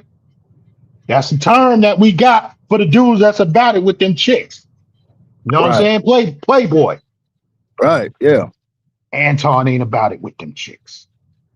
Yeah, hey, listen, I don't know the cat. I'm talking about that specific clip that I seen. I had seen a clip where he was just talking about just black men in general, you know. But I think it was I don't know if he was going after travelers. I don't know, but I just know when he was talking about, yo, as black men, when it comes to these females, man, this is when I grew up, that's what it was. Like, well, niggas, this is what that's what we was doing. That's what we was getting down. We was the female dudes. Right. So, but we gonna get to him. OGD, what you want to say about this comment? Okay, London Town. Let me let you in on something if you don't already know. I've been to Kenya. I love Kenya. Kenya definitely is a vibe. You know, I met a lot of great people. I did a lot of networking out there. I know two of the most popular DJs out there who I definitely stay in touch with. I even have a safari guide out there that's waiting for me to return. And then you got another great content creator. She's a female. She's definitely tearing up this YouTube space. Eventually, at some point, people will acknowledge her. I've already done that. Her name is Jasmine Giselle. If you want, just go over to her channel, put in Jasmine Giselle, and you can subscribe to her channel. She lives in Kenya and whatnot. In fact, she actually helped me out with a couple of things while I was out there. You know, even though she wasn't there, she was actually in, I believe she was in Egypt at the time, but she had sent some information over for me. Two DJs I know out there, DJ Chronix, who's one of the top DJs out there, DJ Sean. They both my guys. I speak to them on a regular. You know what I'm saying? There's a barbershop out there that I'm a guy that owns the barbershop. I forget his name. But I got his name in my phone. He's mad cool. There's a guy that I met from Texas that lives out there. So Kenya was definitely the vibe. My only thing with Kenya, and I'll say this, and this is a reality for me, Kenya is very young. And what I mean by that is a lot of the entertainment and a lot of the hold it down. I'll be right back. Okay. A lot of the recreation and the entertainment there is a lot of young people. You know what I'm saying? You know, and I don't have nothing wrong. I don't have no issues or, things with Kenya as far as young people are concerned, because they're just as good as, older people are for me. But it's a younger crowd for me. I can only imagine what I will feel like once I hit Cape Town. Because Cape Town, from what I see on the videos, looks like a lot of young people. You know what I'm saying? But Kenya is definitely a vibe. That's my first destination in Africa. And there's a lot of places that I wanted to go to in Africa, but I would never have thought that going to Kenya would have been my first destination in Africa. And I definitely enjoyed myself. I was there 15 days. The travel there was long, but it was worth it. I had to get used to the time change, which was, a little tough at first because they are 7 hours ahead. But I love the rooftops. I love the restaurants. I loved everything about it. There was nothing wrong with it, but Kenya has its own thing. I would never compare it to other places because Kenya's unique in its own way. And a lot of the other places that I've been to are unique in their own ways as well. You know what I'm saying? So it was definitely a great, they say in a London Town want to come on, drop the link. Hey, I'm getting ready to bang out here in a little bit. Okay, player with a passport. You already know. We'll chop it up outside of YouTube. 100%, man. I always appreciate y'all letting me up, man. I hope I was able to give y'all some good value, G. Always. Yo, let me ask you a question. Well, you know what? I asked you on the back end about that.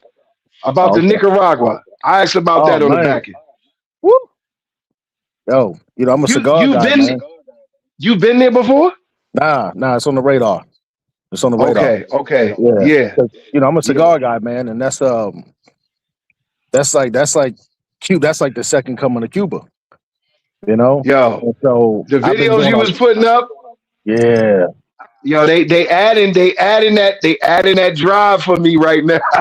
Yeah, I'm telling you, from what I'm seeing, like I guess the biggest downside is that it's not as developed. You know, especially a place like Granada.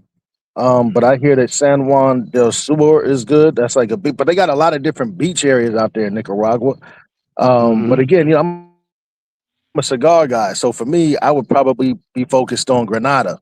You know, I wouldn't do Esteli because Esteli is just if I do a Esteli thing, I'm literally going there to go on some tours at like Perdermo or AJ Fernandez. But place like Granada, San Juan del Sur, even the capital, Manuaga, I think that's the name of the capital. Don't get me wrong. But again, I'm a cigar guy, so for me, it's heaven. You know, right? And so I literally was talking to my pops about that because you know, we thinking about doing a father-son trip over there, you know, because my pops used to be, he used to be going to Cuba a lot, you know, before Cuba, you know, this was back in the, you know, the 90s, early 2000s when Cuba was cool. But yeah, that Nicaragua, man, you know, I'm definitely thinking about beelining there to the max. Yeah. Yeah, I'm researching. Player with a passport. How long you got? Because I want to bring this up. I want to get to it. Yeah. Go ahead. Yeah, I'm just waiting on my dude. I'm waiting on my dude to pull up in here, man, so I can. London town. We gonna get to you, but we gonna try and move along with this shit. You know what I'm saying? Because we getting ready to wind the show down. Let me see. Did I share the screen? Okay, here we go. Here's your man, Anton Daniels. That ain't my man. Yo, I say that because I know what you mean. He's actually the hottest dude on YouTube every week.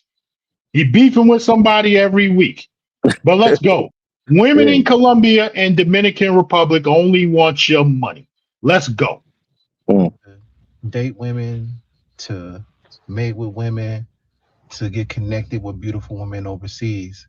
And I've been living overseas for 3 years. I'm not a passport, bro. I mean, I've been living overseas in Cabo San Lucas, big tourist hotbed for 3 years with my whole family. Fair use. When I see guys that come over there and I see the type of women that they mess around with, it's no different than a woman in the hood or the hood rat in the hood. And let me explain to you guys how this works, right? Didn't we say that? So yeah, a guy may come over into the Dominican Republic. He may come over in Colombia. He may come over in Mexico, and he may see a baddie all day long. You know, she look good, she fine, body tight, but she really a hood chick. She a hood rat. She is nothing over there. But to you, she's everything to you because you're looking at her body. But really, this is just a chick that's in the hood. You can find that same kind of woman with that same mentality in the hood in Atlanta, in the hood in Detroit, in the hood in Chicago. Only difference is they're in Dominican Republic. Yeah. They're over there. So they're a little foreign or whatever. They got the same energy. They got the same attitude. They have the same outlook on life. Nothing changes except the demographic and where they at. Now, because you are a person from the United States and you got assets, they run the same game that they run with these guys out here in the States. You come over there with some money, they looking at you like a sucker. They looking at you to get that money out of you. I don't know why people haven't figured this out, is that the universal language of women selling box to the highest bidder, depending on what their circumstances is, that happens everywhere. It don't matter if you somewhere in the United States of America, you can be over there in Oakland, you can be here in Detroit, you can be down south of Miami, you can be over in New York, or you can be in London, or you can be in the Dominican Republic, or London you town, can be in Thailand, or you can be in anywhere. And the thing that I try to tell people is that you are who you are, regardless of where you go. You still taking you with you. It's not that people can't do what they want to do, but it's that they then glorify it and try to promote it to other people as though that's something that people should chase when they should be focused on leveling up and becoming better versions of themselves, understanding that everything else that's good that's supposed to happen in your life is supposed to come with you. I agree with the leveling up part, but let's continue on. You're not supposed to be promoting this horrible trash lifestyle because none of these women actually value you and they don't look at you the same way. They know that over in America, you regular. And there's nothing wrong with being regular. We're all regular, everyday people. But over there, they're going to treat you like a king because it's a finesse. So where you come over here and you try to say, well, all of the women over here are trash. And while I can understand why people go over to other places in order to get visibility into their life because they feel like they're being forgotten over here, I can understand it. But at some point, you're supposed to mature beyond it instead of promoting it, knowing. And a lot of y'all actually know, and you still get finesse. You know that she's using you for every dollar that she can get out of you. Pause it right there. OGD. I don't know. OGD. Isn't that what Mecca did to him? Mecca, whatever her name is. Oh, what do you mean? That she did to him what? She used him to get what she wanted. Absolutely. Remember we did the show on. But let's remember that what you call it. We don't know. See, we can speculate a lot of the situation, but truth be told, he got his return on his investment. He invested in her, and she gave him, the box. I believe that. You believe that? Okay. He don't know. Anton, this clip right here, he don't know what he's talking about. No, he doesn't. Yeah, Anton. I got a homegirl named Andrea. Right, Andrea is in Mexico City right now. Right, she from Bogota. Andrea, she's got a online luxury business. She does business with a company down in Miami. Right, she sells luxury watches. Right, Andrea don't need no money from me.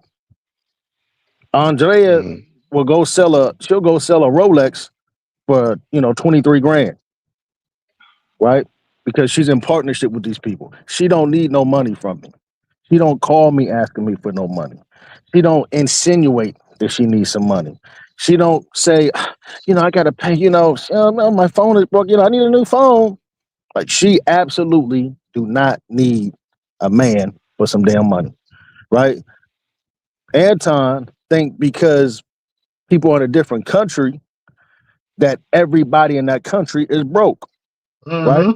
And that's a lot of dudes that are traveling.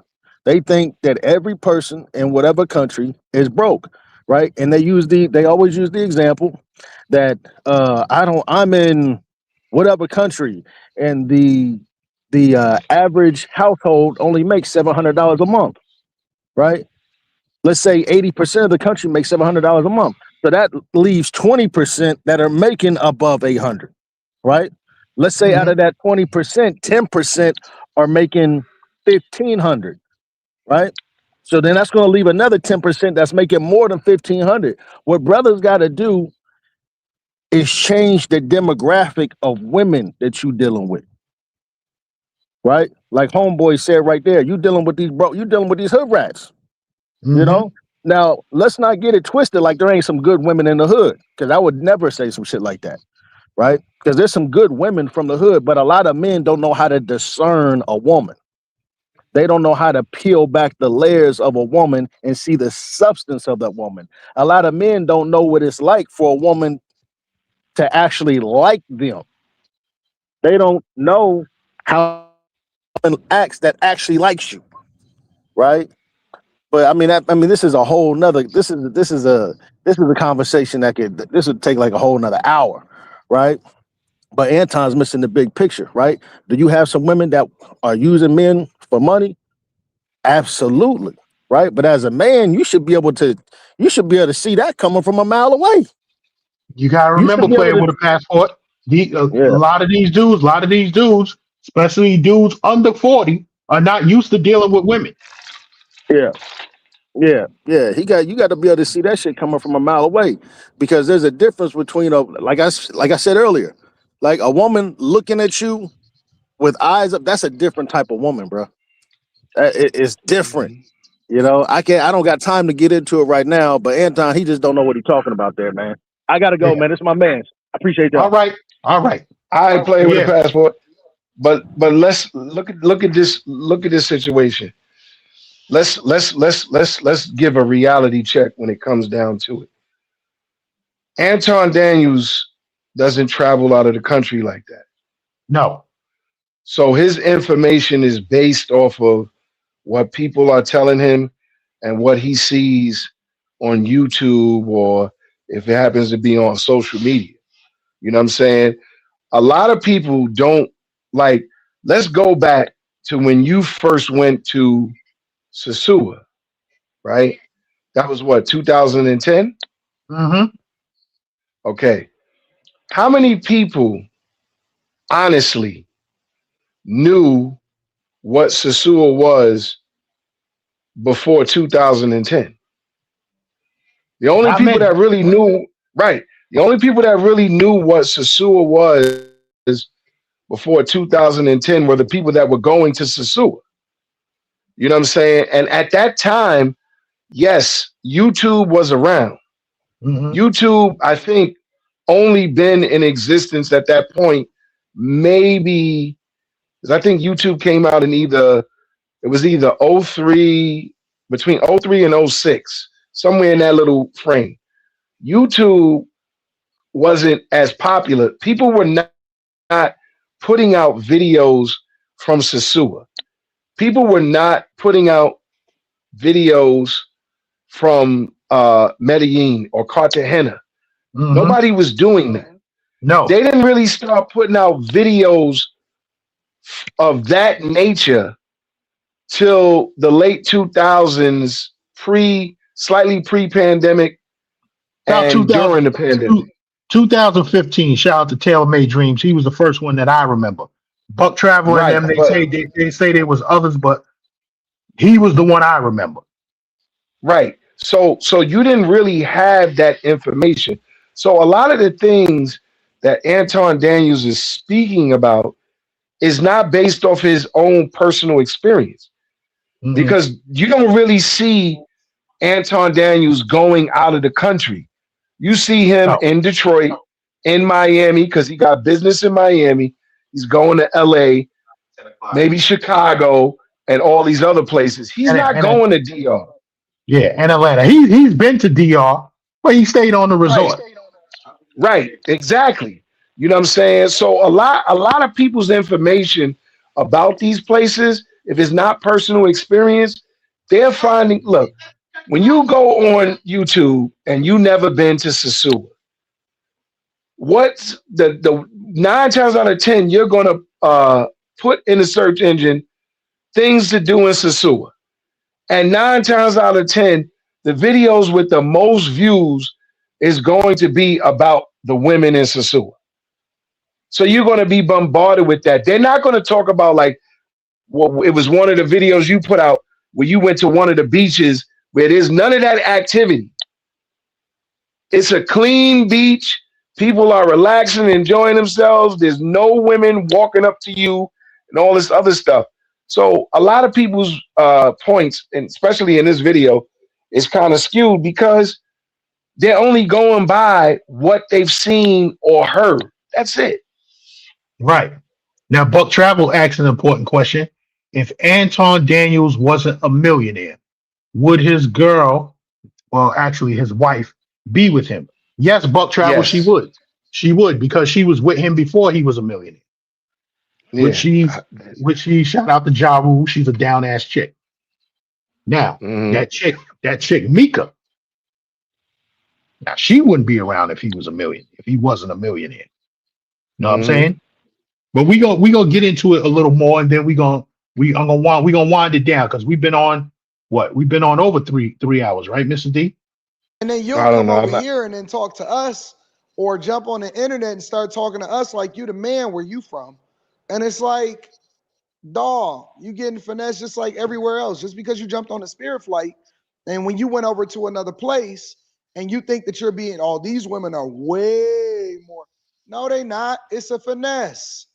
It's 100% a finesse. And the caveat to that is, white men have been doing it for a long time, and you just now getting on the boat within the last 5-6 years. No, Anton, you just getting on the boat within the past 5-6 years. I've been doing it for 15, and I know brothers who've been doing it just as long as me, and I know brothers who's been doing it longer than me. So you're just getting on the boat within the past 5 years. And you think that it's all cool and stuff like that. And really, all it is just spreading diseases, pushing more promiscuous behavior. Hold tight. Spreading diseases. We know what the hotbed was about 2 weeks ago, right, OGD? That rodeo in Houston. We should have covered that last week. That's a whole nother show. You know what I'm saying? Houston. Yo, let me tell y'all something. Houston, Texas is hotter than this light right here. They shining brighter than this light right here. That's how hot it is over in Houston, Texas. The new hub. Yeah. Yeah. But let's go on. We're gonna skim through it real quick, and then we're gonna shut this down. Breaking up families, right? You going over there and you dealing with lady boys over there in Thailand.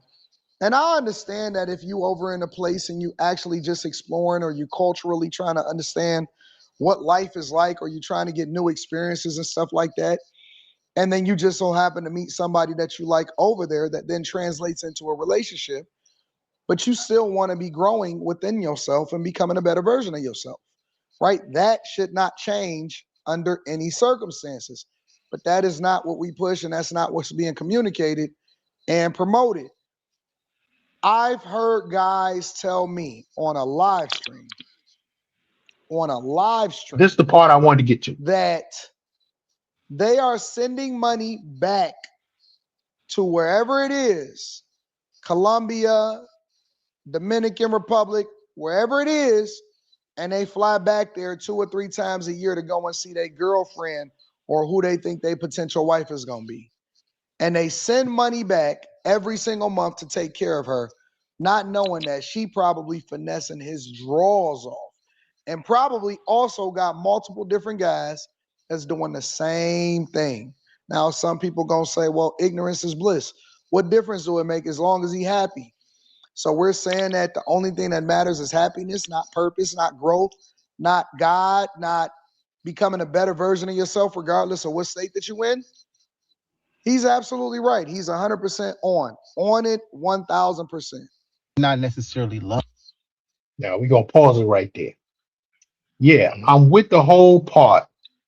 Bettering yourself, leveling up. OGD, we talk about it all the time. But once Anton you Daniels is a listen, before you say that, Anton Daniels is a hypocrite. Of course. He's a hypocrite.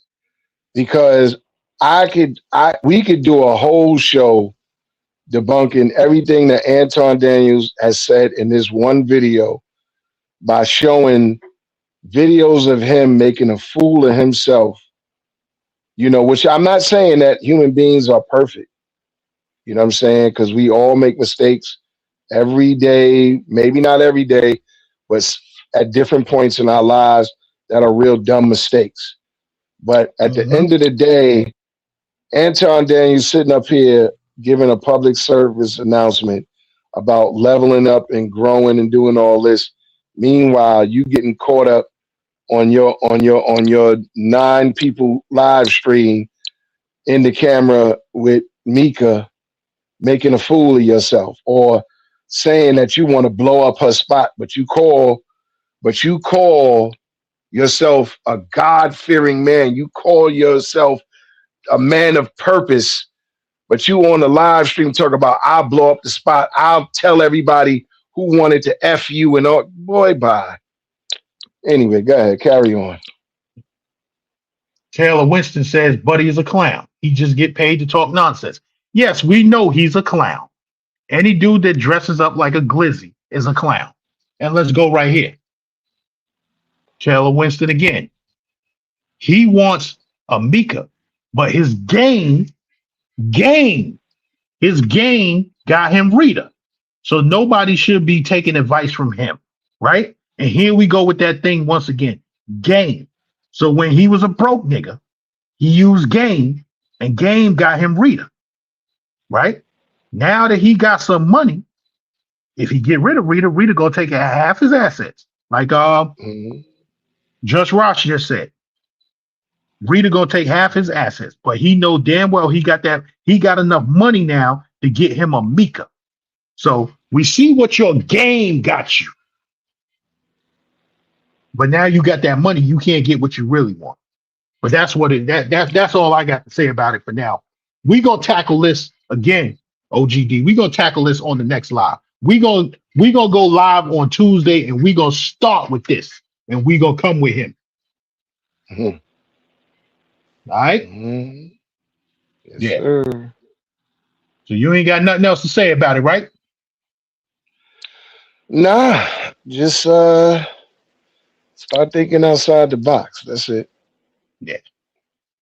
So like I said, yo, we gonna shut this down. We've been on for 3 hours and 16 minutes. I want to thank everybody that came up in the building. Thank my partner OGD. Right? Mm-hmm. Thank Player with a Passport for coming up. Ronin Travelers for coming up.